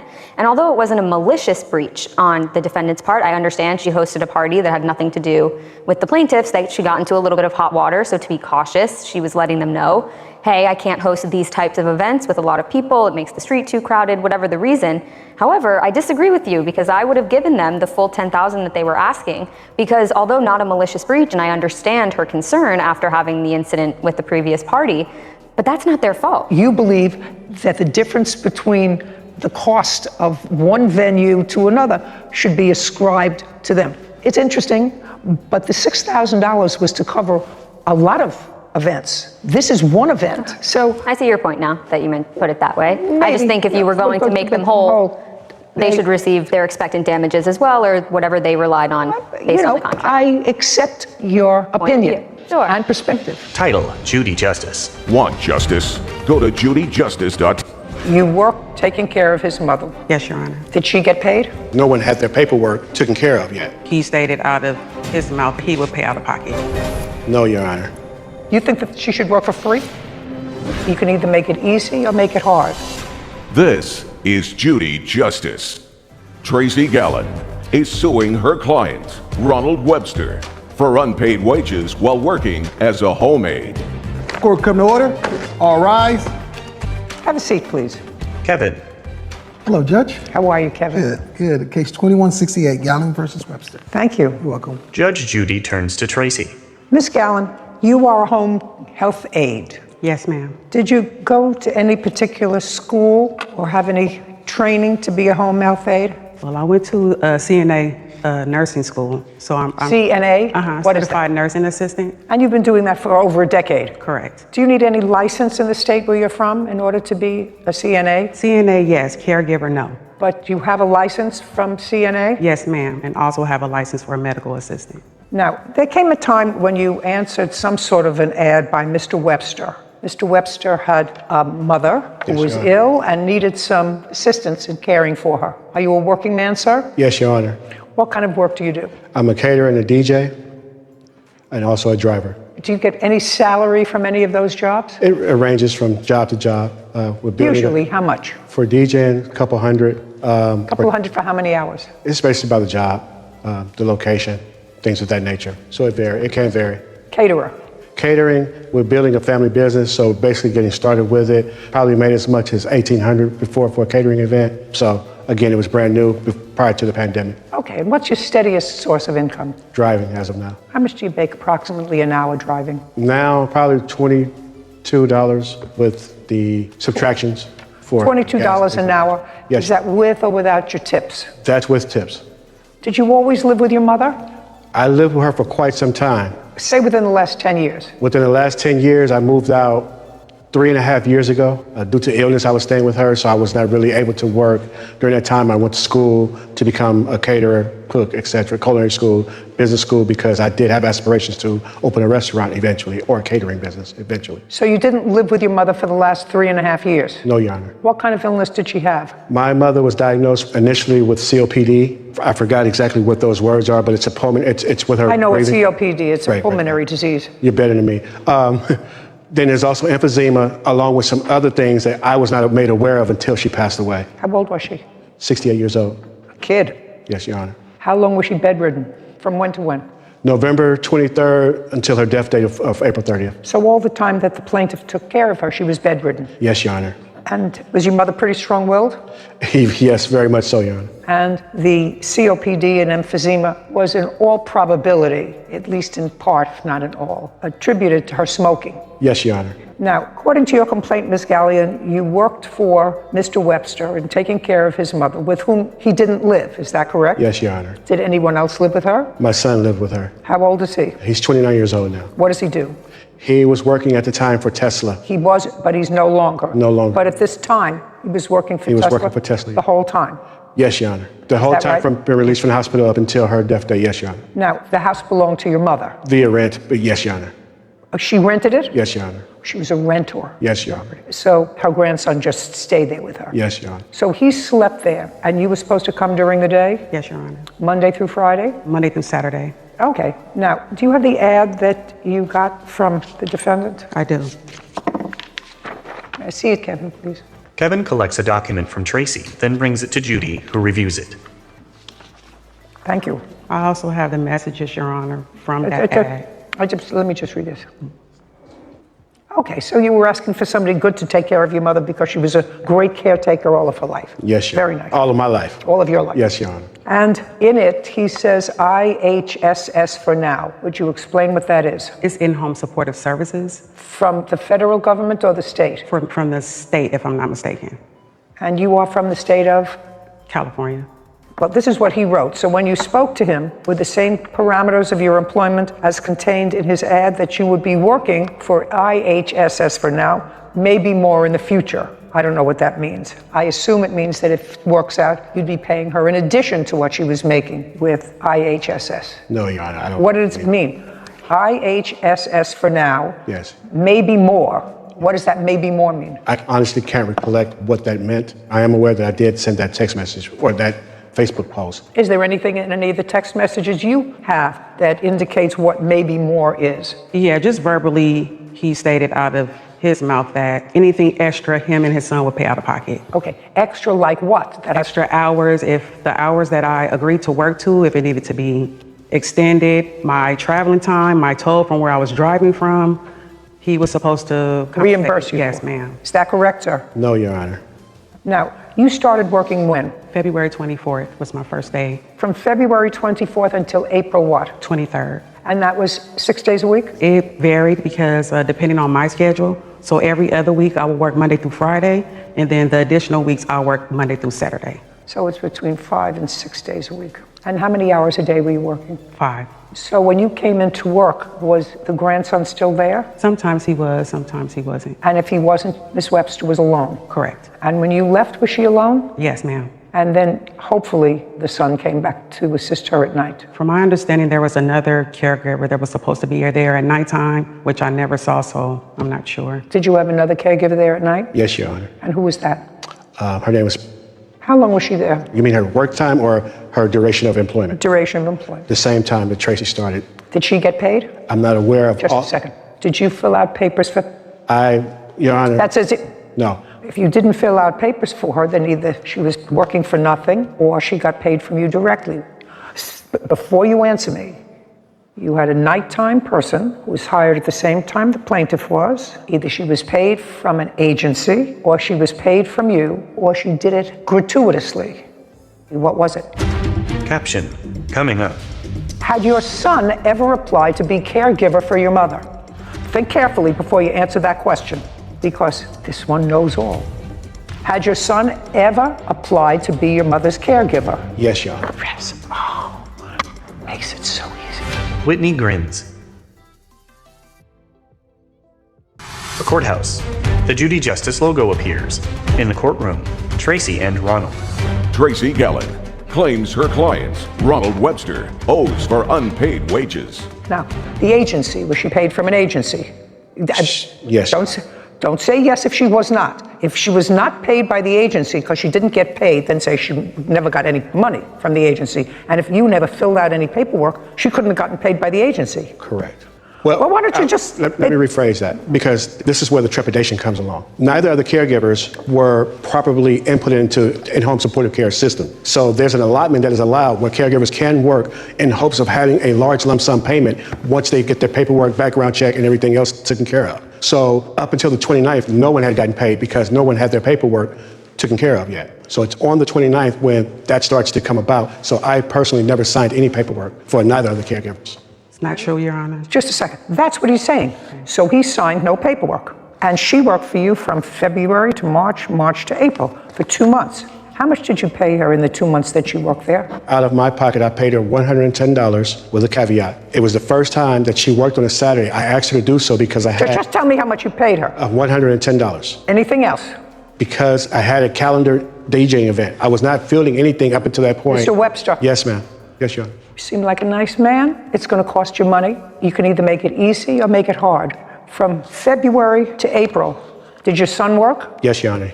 He worked at Tesla. Then I'm not finished with you with that. Your son worked for Tesla. I assume Tesla paid him. I'm assuming he got paid too, Your Honor. And when you worked as a caterer, I assume you got paid. I was not working as a caterer during that time, Your Honor. Were you working as a driver during that time? I did work as a driver during that time, Your Honor. Did you get paid? Yes, Your Honor. Prior to the plaintiff getting hired and this other woman, had your son ever applied to be caregiver for your mother?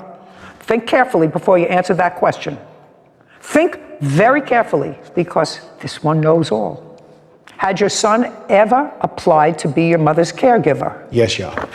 Oh, makes it so easy. Whitney grins. And when did he apply to be your mother's caregiver? According to the information I have, which I was just made aware of. Just a second. Yes, Your Honor. That's a lot of... Your son is in your mother's house. Yes. You're there all the time because you're interested in your mother. You are the next of kin. You have to sign off. Did your son sign up to be your mother's caregiver, and when? Give me the month, day, and year that he signed up. According to the paperwork I have, I'd have to look at it because I don't... Look at it. You can look at it, digest it, give me the date. Ronald consults a document.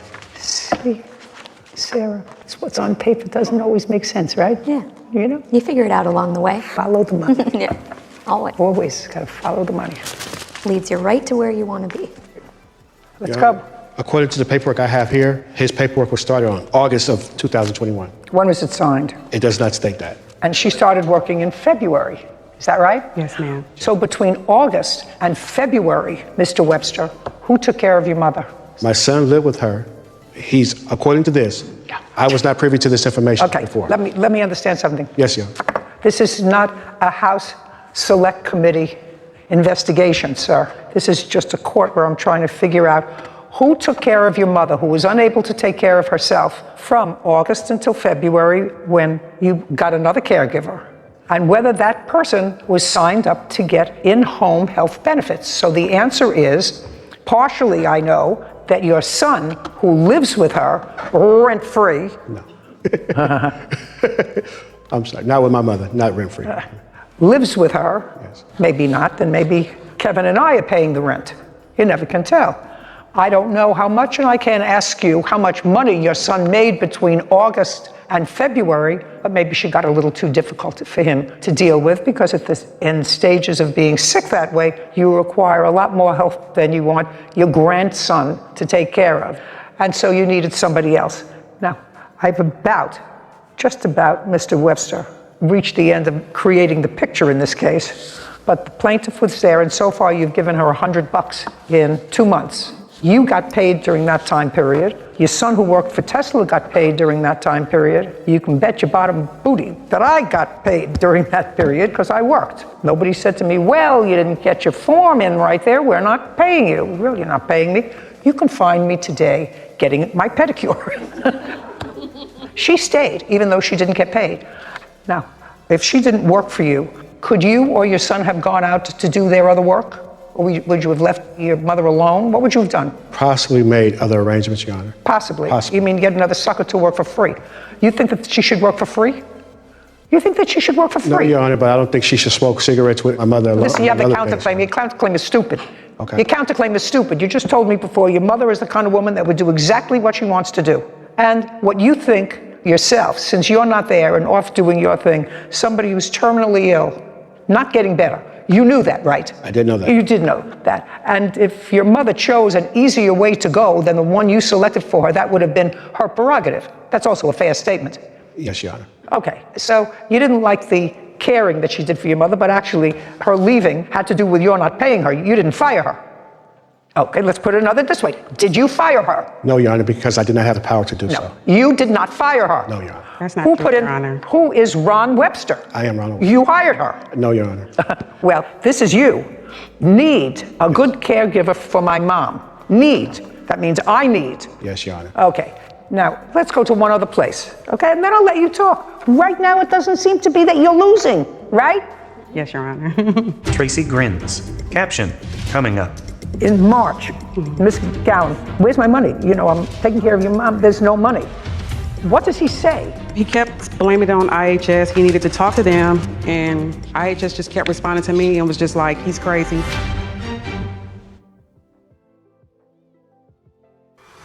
A courthouse. The Judy Justice logo appears. In the courtroom, Tracy and Ronald. Tracy Gallen is accusing her client, Ronald Webster, of refusing to pay her after caring for his mother. Ronald claims Tracy smoked cigarettes and marijuana while working. How much do you think the time that she worked there, taking care of your mother, was worth? Your Honor, I personally cannot put a price on that. I know she's contracted through IHSS for $16 per hour. Did your mother have a life insurance policy? My mother had a couple of life insurance policies, yes. What were they, and who were the beneficiaries? I was a beneficiary Of what? both of How them. much? The total was $3,700, Your Honor. Did she have a separate policy for her burial? No, Your Honor. Did she own any property anywhere? No, Your Honor. So what was the total you received from the estate? The policies was set to pay $1,300, which I have not received all. You mean in addition to the $3,700, you'll receive another $1,300? $13,000 is what I meant to say. If Oh, I said $1,300, I misspoke. $13,000. $13,000. Total. How much did you pay for the internment, the service, if there was one, whatever? How much did you pay? You paid for it, I assume, out of this money. I have not done all the math. It's upwards of $15,000 or so, as I'm still. You haven't done all the math. I'm still Fine. making payments. How much are you owed? I have it there, 26. The whole breakdown is, And the amount was 2912 minus the 300. You say he gave you 300, not 140. Correct. Okay. He cashed at me My 300. question is that at $16 an hour? Yes, ma'am. Which is what you would have made? Correct. Do you have any other evidence to support the fact that he was helping you, or that he agreed that this money was due and owed to you? I have the email here where he was asking me to send a total of hours what he owed me. May I see that, Kevin, please? Kevin collects a document from Tracy, then brings it to Judy, who reviews it. And then this is also the payment that he did pay me, the 300. Well, this is from you. Yeah, he asked me to send that to him because he kept acting No, confused. but this is from you to him. Correct. Can I see your answer to this when she sends you this I don't document? have that email. Well, And do you have it? I'm not sure if there's an answer. I could check my phone. No. Okay. Now, in March, Miss Gowan, where's my money? You know, I'm taking care of your mom. There's no money. What does he say? He kept blaming it on IHS. He needed to talk to them, and IHS just kept responding to me and was just like, he's crazy. I don't know why he keep reaching out to us. We keep repeating the same thing. He said he never has to filled pay out you. forms. Also, this is the contract that he signed stating that I am the IHS provider. If there's any extra fees that was over the hours that were allowed for her, that he would have to cover out of his pocket. No, he said he never filled out these forms. Well, no, that is the contract that he signed. We have to sign that with IHS first to approve me even though being the worker for his mom. So once they approved me and I went through orientation, he signed that he would be responsible for the hours. I kind of marked it on there where it states that this is the contract and this, this is what comes with it. Also, here are the timesheets I submitted. Okay. Not necessary. He acknowledges that he didn't pay you any more than, he says 100, you said 3, that's actually in your favor, $2,612. I suggest you take it out of the $13,000 that you received from your mother's life insurance. I'm sure she would like her caregiver paid, the one who took care of her in the last couple of months of her life. The counterclaim, which is ridiculous, is dismissed as for the reasons I already said. The fact that the defendant may have either smoked with or allowed your mother to smoke in the last couple of years of her life is ridiculous. You know, you're the one who said to me, my mother is my mother is my mother. She'll do what she wants to do. Not something like that. Yeah. Yes, Your Honor. You're done. So's your counterclaim. $2,600. This court is adjourned. You know, my mom's death. I've been doing everything I can to make sure that she was taken care of, and you know, it's unfortunate. I'm really happy with the decision today. I was glad that she was able to see through all the lies and everything. The plaintiff would give her the cigarettes to stash for her so she would not overindulge herself smoking cigarettes. Yes, I would go and get her the cigarettes because that was her last thing that she wanted, so. At best, while taking care of my mom, she did a pretty good job with that. I've never denied that. I've also wanted her to get paid. Just blamed it on IHHS and just there was no really reason for him not to pay me at all. I've been ready to put it behind me. This has been a nightmare since my mom's death and right before that, so I'm certainly glad to get it behind me. I really did give her the best care that I could, you know. She was happy. She was very happy, so I'm okay with everything. Sarah. Cases like this are sad, but it really shines the light on the whole sector that is elder law. And there's so many federal and state programs to make the elderly and vulnerable feel more comfortable, to be able to stay in their home, to be able to pick their own provider. But unfortunately, because of all the overlap and lack of oversight, there's a lot of fraud that takes place with the most vulnerable population. And like you were just talking about, your mother is the one that you rely on for a majority of your younger years, you know, to keep you alive, bathe you, feed you. And towards the end, it's just unfortunate that they don't receive the same care as we do in the beginning. Yeah, that not being watched as carefully by the people that they cared for. Yeah, but the plaintiff here surprised me. I mean, working 2 months, 5 days a week. And she stuck with the job. For no money and no real end in sight for when she was going to be paid. I respect her for that. She obviously cares about her business and about her craft as being a healthcare worker, so I appreciate that, but it shouldn't fall on kind-hearted people like that to take care of our elderly. Maybe. Not sure. I think that not everybody is fortunate enough to have children, if you have children, that fit into that mold. And I think that it's wonderful that the state, for those people that don't have loving families to support them if they're sick or elderly, for the state to provide a mechanism for those people to get from their bed to a bathroom, to another room, to a meal perhaps. I think it's wonderful. I think that this country, Sarah, can't do everything. And I know that we discussed a moment ago, not bringing in another case, but to me, when you don't give money to somebody who did work in the betterance of society, and you send stimulus money to prisoners who are there because they did something wrong, and you send $1.2 billion in stimulus money to people who are serving life terms in prison, to me, doesn't make sense. But perhaps somebody will straighten me out a couple of cases from now. Maybe, we'll see. Title, Judy Justice. Want justice? Go to JudyJustice.tv. He was becoming an annoying tenant. Yes, all the sexual acts taking place. So you heard what was going on behind his closed doors. Right, day and night. Okay. Like there's no tomorrow. Maybe, maybe jealous. This is Judy Justice. Brian Davis is suing his former landlord, Alex Zadie, for a false arrest and bail money. Court come to order. All rise. Have a seat, please. Hello, Judge. Case number 2027, Davis versus Zadie. Thank you. Mr. Davis, a couple of years ago, you were a tenant of the defendant's. Correct, Your Honor. You rented a room from him? Correct, Your In Honor. his house. For how long? For about a year, little over. From when to when? 2020, I want to say the beginning of the year till about the end. Do you remember the dates that he was a tenant? Yes, they're incorrect what he's saying. It was from May of 2020 to November 2020. Does that sound right, Mr. Davis? It's something like that, yeah. May, June, July, August, September, October, and when in November did he leave? I believe it was by the 10th. This is what your case is about. Briefly, it is your claim that you and Mr. Zadie had some sort of an argument. Correct. Which you'll tell me about. And Mr. Zadie called the police. You were taken from the premises. Mm-hmm.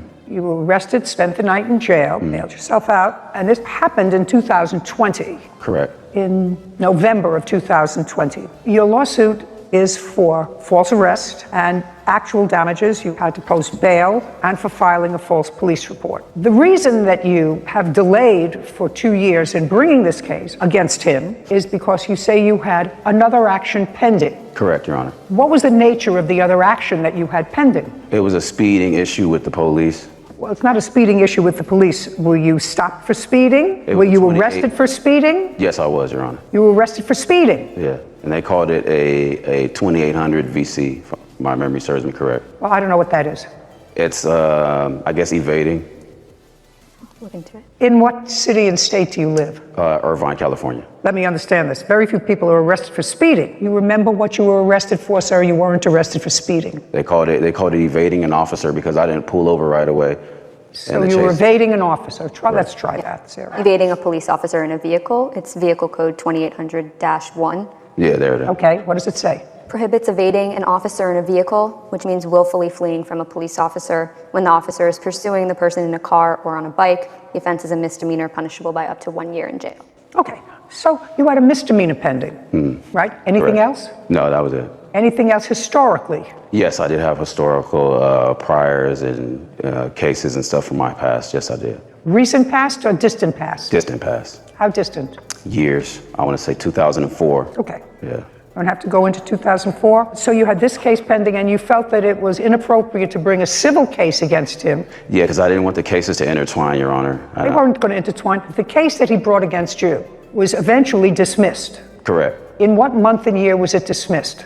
It was dismissed the same month, about 2 weeks after that. Is that right? I believe so. Okay, so let me understand this. He alleged that you assaulted him or threatened him. You were taken into custody. The DA examined the case and decided not to prosecute it. Correct. And that was 2 years ago. Correct. Well, I don't know who gave you advice, sir, or whether you did this on your own, but bringing a civil case against someone for something has no impact whatsoever on a pending criminal case, be it a felony or a misdemeanor. You know, if you were driving in a car and someone hit you in the rear in November of 2020, and you waited 2 years to bring that because you had this evading a police officer action and you thought that that was a valid reason, your case would be dismissed for the hit in the rear and whatever injuries you had, because you're supposed to bring these things in a timely fashion. I understand. 2 years is not a timely fashion. Now that I've suggested that to you, I would like to hear what you say transpired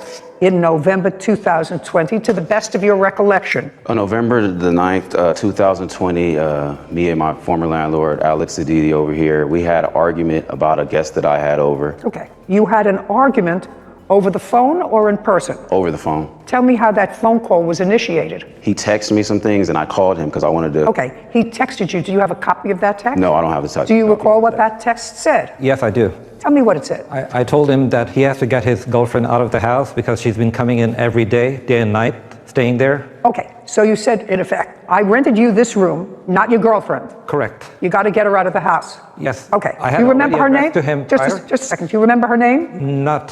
What was her name? Tawana. Now, when you Well, rented that the was room in May, just a second. When you rented the room in May and you moved in, did Tawana move in with you? She did not move in with me. So when you rented the room for yourself in May, you rented the room as a single person. Correct, Your Honor. Okay. And when did you bring Tawana into the room? It would be once in a while. No. What month, sir? I don't recall the exact month. What month, sir? It started happening like back in August, every day. It started one day, then every other day, and then it became constant day and night. For how long? For a long, long time, till towards the November when it just went out of proportion. The argument was about having his girlfriend, according to you, practically living there. Right. And you didn't want her there? No. Okay, because you rented a room to a single man who, until the girlfriend started to come in, I assume you didn't have trouble with. Right. So that's what your text message said to him in November. And as a result of that text message, you called him on the phone. I'm just trying to lay out the story. Okay. So you called him on the phone and you said what to him and he said what to you? I don't recall exactly what I said to him, but I remember he told me to tell her, get the out, get out my house, get out right now. Your girlfriend is a. He was saying a bunch of derogatory things over the phone to me and then hung up in my face. I'm working at the time. So when I came back. Did you call your girlfriend? No, I didn't call her. Did you text her?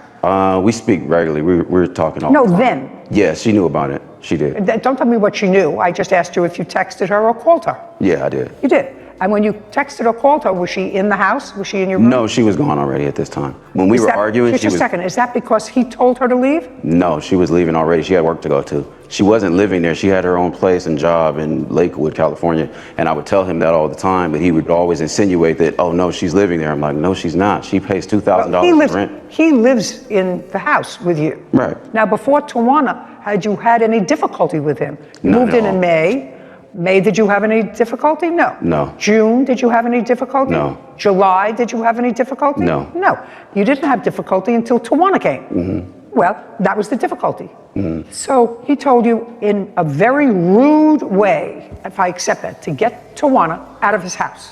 Correct, Your Honor. Then you came home from work. Mm-hmm. What time did you get home from work? About 9-ish. And Tawana was gone. Yes, she was gone. Had she taken her things? There was nothing for her to take. She didn't bring stuff over there. She wasn't living there. No, but she came over there and stayed a few days a week and never had Maybe any an stuff. overnight bag. Okay, That's but it. she took it with her when she Yeah, left. correct. Okay. Yeah. So you got home about 9 o'clock, and what happened? I got home at 9 and I said, don't disrespect me and my woman. You know, this is a woman I Okay. love. When you got home, you walked in the front door. Where was he? He was in the kitchen and he had a female guest there too. That was He's there. allowed to have a female guest. It's his house. Yeah, right. The pot calling the kettle black, basically. No, Hypocrisy. Mr. Davis. Mr. Davis, if you rent a room to a single guy, did you have a lease agreement with him? Yeah, I did have a lease Did agreement. you have a written lease? Yes, I did. Did your written lease provide that you were going to live there? Yes, it did. Just you? Yes. Well, you bring in another person, that's in violation of the lease. That's not in violation of the lease because there was nothing in the lease that said I couldn't have guests. He actually No, said I could have guest guests. is one thing. A guest is somebody that doesn't come with an overnight bag regularly. he said I One could day, have 2 overnight. days, 3 days, 4 days. That's more than an occasional guest. That's somebody that comes and goes even when you're not there. Because according to you, you contacted Tawana while you were at work and she was at the house. That's false. Well, I thought you contacted her and then you said she left. She took a few things with her, probably just an overnight bag. No, she was not going there when I wasn't there. That's false. Are you saying that she was not in your room when you were not home? When I was not there, no, Yeah. she would not be there. That true? No, he had made a key to her. She would come as she pleased. Did you make That's her a key? false. That's absolutely false. Did you make her a key? No, that's is my absolutely question. false. No, I Do you didn't make her still a key. speak to Tawana? No, I don't. We kind of fell out of touch. If I were to call Tawana and ask her whether or not you made a key, would she tell me she did or she didn't? She would say that I didn't. Didn't. Yeah. Phone number. I have it in my spam. don't have her number saved here. I'm not exactly buying the fact that Tawana did not have access to the home even when you weren't there. Even if it was just a half hour before you came home from work, sir. You work until 9 o'clock every night? Your Honor, I had this to say about the whole key situation. I gave her my key when I was locked up in jail from his false police report. I gave her my property, and she had my key then to help me get the stuff out of his home. But I never went and made her a copy of a key Did she anywhere. ever use your key other than when you were incarcerated? No. He says she did. I said, you're a bitch. I called him a bitch. I did. He's a guy. Why would you call him a... It's gender neutral at this point. You think that that's gender neutral? Yeah, at this point. Well, there you go. That's why I have you here. A courthouse. The Judy Justice logo appears. In the courtroom, Ryan and Alex. Ryan Davis claims his former landlord, Alex Zadie, owes for bail money after Alex had him falsely arrested. Okay, so now you're having this discussion. He's in the kitchen. You come home from work at 9 o'clock, and Yeah. you went into the kitchen to look for him. Correct. And when you found him, tell me what happened. We had just a brief, maybe 2-minute conversation or argument, discourse about what the things that he said. And I said, you know, don't be disrespectful to my woman and me. And I said, you know, you're a bitch. I called him a bitch. I did. But I never threatened him, No, you harassed said him. you're what? That's it. What does that mean? That's a half a sentence. Well, He was calling him a bitch. You are a bitch. Oh, you were calling him? yes, because he He's says a these guy. things over the phone. He's a guy. Why don't Yeah. you call him a... Because he says all these things over the phone and he gets real loud gender and, neutral and he's a What, this is completely different gender- person when he's on the Just a phone second. than when I'm in You his... think that's gender neutral? Yeah, at this point. Well, there you go. That's why I have you here. Okie dokie. So- Okay, so you were going, don't call me that. You called him a name, and then things got heated, and then what happened? No, things didn't get heated. After that, he said, oh, that's how you want to do it? And then I said, if you want to get me evicted, you have to go through it the right way and do it legally and give me a 30-day eviction. No, he must have said to you, I want you out of here because you called me a name. It If you wasn't said, if about- you want me evicted, then he had to have said something about getting you out. He didn't really see, I don't remember him mentioning anything about me getting out. I just remember the fact that he called the police to get No, me before out. he called the police. You're still in the kitchen. Do you ever leave the kitchen? Yes, I did. Where did you go? I went to my room. Okay. Before you went to your room, did you hear him on the phone with the police? I did. Before you went to your room? Yes. Okay. And? And I didn't sit there and listen to his phone call. I took a video and I started recording because I didn't want to be made out to look like the guilty party. And I had it pretty much live streaming the whole time, which was an Instagram video. Can I see it? No, I don't have the video. The But police then it deleted doesn't exist. If you don't have it, it doesn't exist for my purposes. Understood. But you had it then. Yeah, I did have it then. You did. And the police came, Yes. and I assume if the police came, you showed them the video. Yeah, I was showing it to him. And despite showing them the video, they took you into custody. Despite showing them the video, they Just took a me into second, custody. despite looking at the video, Yes. which I haven't seen. They didn't look at the video. They refused to look at it. Well, let's go one step further. You see, Mr. Davis, this is why you bring actions right away, so that not only everybody's memory is fresh, but if I wanted to call a police officer who responded or whatever, that's why you bring an action right away. Yeah, I get what you're saying. So now you're taken into custody and you have a video that is totally, according to you, exculpatory. I don't know the definition. Exculpatory means it says that you were not guilty of anything. Okay. And you appear in court? No, I didn't appear in court. Never? No, never. Well, what happened to the case? The case was thrown out. It was a DA reject because there was insufficient evidence that I did anything to him. And you never showed the district attorney your video? I didn't get a chance to because the video was deleted by the police. The police department deleted your video? Yeah, they did. You are a terrible victim of circumstance, Mr. Davis. Did you ever make a complaint that the police department deleted your video that would be exculpatory? No. Why not? I would if I had. Maybe ignorance of the law, I guess. What? I said maybe ignorance of the law, I guess. Not knowing. When you know better, you know better. No, Mr. Davis. Actually, I mean, sometimes you really don't know what the law is, but you were smart enough, you said, to tell me, because you knew I would say, why wait 2 years? That you didn't want this action to conflict with another action. Well, that's a two-process thinker. I've had something like that happen to me before where I had a criminal case and a civil case pending, and the dates were kind of intertwining and messing, and they're about to get in the way of my civil case. So I didn't want to make that same mistake with this case, Your Honor. Okay, so you want to tell me what your version of the events were of November 9th of 2020? Yes, Your Honor. I had gone to Mexico for a business trip meeting, and I had my friend who was visiting from Mexico staying at my place, and at that same time I had another roommate who was renting the room next to Ryan Davis's room. His name was Dave. I received a call from Dave on November 9th that is constant sex going on. Okay, so you received a call from the other person living in your house who you were renting a room to. Right. Okay, and then, don't tell me what he said, don't tell me, that's all hearsay. Well, I've heard prior to all the sexual acts taking place. Listen to me, you personally, Yes. when you were home? Yes. Okay, so you heard what was going on behind his closed doors? Right, day and night. Okay. Like there's no tomorrow. Okay, well, maybe, maybe jealous. Whitney smirks. Okay. Disrespectful. Okay, so he was becoming an annoying tenant. Yes. For whatever reason.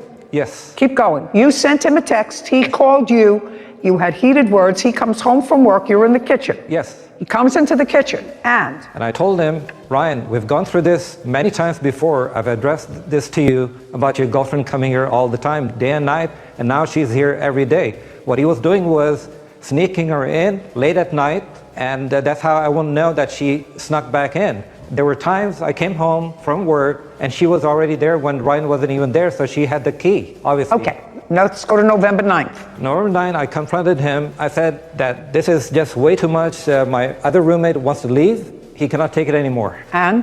And then he said, well, she isn't here. And my... Okay, he said she wasn't here. Keep going. Then he cussed at my friend who was visiting from Mexico. He said, get this bitch out of here. That's not true. Don't interrupt. Okay. So, you can talk to Okay, let's go. Right. Then he went into his room. He came back. He brought a samurai sword with him.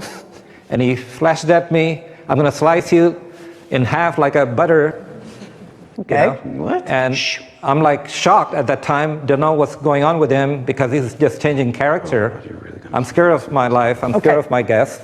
Okay, and then what happened? So And he then came out I with... said, you need to get out of here. You need to move. And then he went back. He didn't do anything with the sword. No, he didn't. He went back in the room with the sword. He put it there. But then he came back and he pushed me against the wall. As he was pushing me, I tried to block him by putting my two hands up. And when he pushed me, a bruise, I had a cut on my wrist, but there was a bruise. Okay.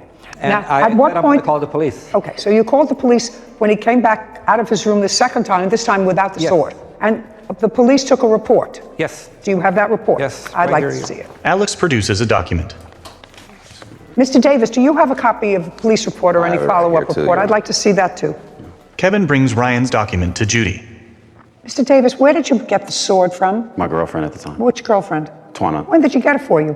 She got it during my birthday, for a birthday gift. When's your birthday? October 31st. And this happened on November 9th. Correct. Between October 31st and November 9th, did you have occasion to show Mrs. Zadie prior to November 9th? So Never, between Your Honor. 31st and the 8th, did you show Mr. Zadie the sword? Never, Your Honor. He's Just a liar. a sec. Just answer my question. He was there or not there? According to you. There. He was there. Correct. Okay, good. His guest was also there for about 2 weeks. Just who cares about his guest? He owns the house. A courthouse. The Judy Justice logo appears. In the courtroom, Ryan and Alex. Ryan Davis has accused his former landlord, Alex Zadie, of causing a false arrest. Alex says Ryan threatened him with a samurai sword. October 31st to November 8th, did you ever show Mr. Zadie the sword? No, Your Honor. No. No. Okay. So unless he went into your room, He went into my room. unless he went into your room prior to November 9th, there was no way he would have seen the sword. Correct. Okay. And when did you go away on this business trip, sir? On the 9th. That day? Yes, in the morning. And on what day did you first see this sword that was in his room? On the evening of November 9th. That was the first time, not his First- birthday, not second day, not third day. Okay. Does his room have a lock on it, by the way? From inside. From inside. Mr. Davis, were you on probation at the time of this incident for something in Riverside Yes, that involved a fraud? Yes, Your Honor. Okay. And that wasn't a fraud dating back to 2004. It was dating back No, it wasn't an incident. for 2000 and I believe 15. Okay. So when you told me before, and I'm not even going to have Whitney read it back, you said the last time you had this speeding little problem and evading police, I said, well, before that? And you said, yeah, I did before that in 2004. Correct. But that was a lie. Which was like, Just a second, that was a lie. You had another case involving a fraud in 2015, It wasn't. on which you were on probation, which means that you were either found guilty or took a plea. correct. Okay. And when the police officer, Mr. Davis, took down your statement, you said that while you acknowledged that you had a samurai sword in your room, you said you had never shown it to Mr. Zadie. Correct, Your Honor. You had never showed it at any time. Well, then how would he know that you had a samurai sword, sir, in your room when he called the police? Because he was going in my room, I believe, when I was not there, going through my stuff. Okay. That's the only other way I can know that he was. I'm not finished reading this, yes. Okay, that's fine. That's like the 2015 case. You just remembered. Do you have any other police reports that you'd like me to see, Mr. Davis? Not a police report, but I have the bail bonds receipt that I paid, and I'm not interested in your bail bonds receipt. I have the DA reject. I'd like to see it. Yeah, they rejected the case right here. Yeah, They refused I'd like to file see it. charges. Your Honor, there's a conflicting story where he said he was left on the 9th because he was there 2 weeks with his guest prior to that. So how could he leave on the 9th if his guest was there 2 weeks prior to I the asked 9th? him when he left for it. Sir, you didn't understand the reason for my question. I wanted to know if he had been gone from October 31st, which was your birthday, to the 8th. That's why I asked him when he left on his business trip. Correct. And he said he didn't leave until the date of this incident. You want to say he left before? He did That would leave be before. interesting. He What? did leave before. He did. Yes. On what date did he leave? I don't know the exact date, but I A know week before, 5 days before? it was maybe about a few weeks before. November 9th? Yeah, a few weeks. Then he wouldn't have been able to see your sword because he wouldn't have been coming in and out of your room. There from the 9th. Well, from this the happened on the 31st 9th. From the 31st to the 9th, he was there. Well, you just told me he left 2 weeks before. I'm saying he was gone before that date, and then on the 31st, between the 31st and the 9th, he was there at the place. Okay, well, that's what he says. He said he was there, and the business was only one day. He left on the 9th, and he came home on the 9th. You said, no, he was there for 2 weeks before. Well, if he was there for 2 weeks before and you didn't get the sword until 31st of October, he could not have seen it by going in and out of your room. So you have to sort of get your story straight, sir. So he was there or not there, according to you? There. He was there? Correct. Okay, good. His guest was also there for about 2 weeks. Just who cares about his guest? He owns the house. Okay, it was a misdemeanor case and they declined to prosecute it. Correct. Your case is dismissed, Mr. Davis, for several reasons. It's dismissed because it was brought in an untimely fashion. It was brought 2 years after the fact for no valid reason. Your Honor, it's dismissed for that. It's dismissed for a second reason, because I find some of your testimony, sir, incredible. And one of the reasons I say that is because you were not forthcoming with a legitimate answer to me with regard to your prior history, which isn't always dispositive, but if you had something pending for evading the police, and you had something pending for evading the police while you were on probation for a crime for which you were convicted, either after trial or after hearing, do you understand? You would remember that. Are you still on probation? Yes, Your Honor. Okay, your case is dismissed. We're done. This court is adjourned. Mistake, Your Honor. You have guests over 2 to 3 weeks at a time, but I have a girl over for 3 days, and now it's World War III. He was only allowed to stay there by himself, not with his girlfriend. I never went at him with a samurai sword. It was pretty scary. He basically just used the system against me because I'm a person of color and I have a record already, so I fit the bill. He had a criminal record. When I rented the room to him, he was asking for a second chance. It's easier for them to lock somebody up who's already been to jail. Nobody was renting him the room, and he was saying he's trying to start a new life. I'm 6'1", 200 pounds. I wouldn't even need a weapon if I was going to assault him, but I never did. Thank you, Judge Judy. Judy and Sarah. You know, there are so many lessons from this case, I think, Sarah. One of them is there's a reason that the law tells you to bring an action in a timely fashion, right? Many reasons. Many reasons. One is because it's not like an afterthought, you know, and there are reasons for delays. You were in a hospital, you go into the armed forces, but here there was no really legitimate reason for him not bringing this kind of case in a timely fashion. And the other one that's always a good thing to me, what did you think about his credibility? Yeah, I think it's hard for a fact finder to believe the totality of your testimony if one of the first questions, just about a simple question of your prior history with law enforcement, if you have any pending charges, I think that's a very simple question. If you aren't fully truthful with the fact finder on that question, it makes it really difficult, and the rest of your testimony is now suspect. That's true. And it's a good lesson, because sometimes you think, well, it's sort of an innocuous question, I don't have to get it. But if I, sitting as a juror in a case, see that somebody is fabricating a fact, and they want you to believe them, you know, they're saying it just, I want you to believe my last law enforcement issue was in 2004. A long time ago, no run-ins. Nothing else, and a speeding ticket. And it sets the tone in a negative way, and it makes it difficult for the fact finder to find it. नौटंकी होते हुए देख सकते हो guys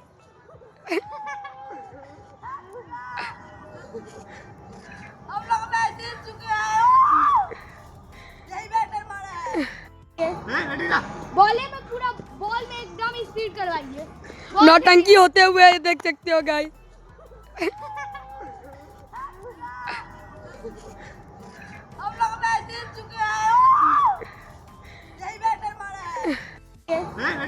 नौटंकी होते हुए देख सकते हो गाइस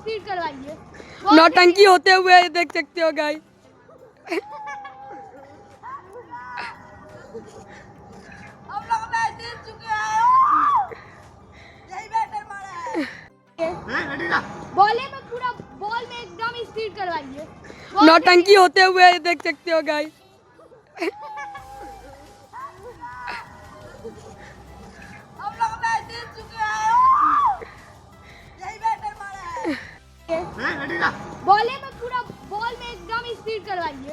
नौटंकी होते हुए देख सकते हो गाइस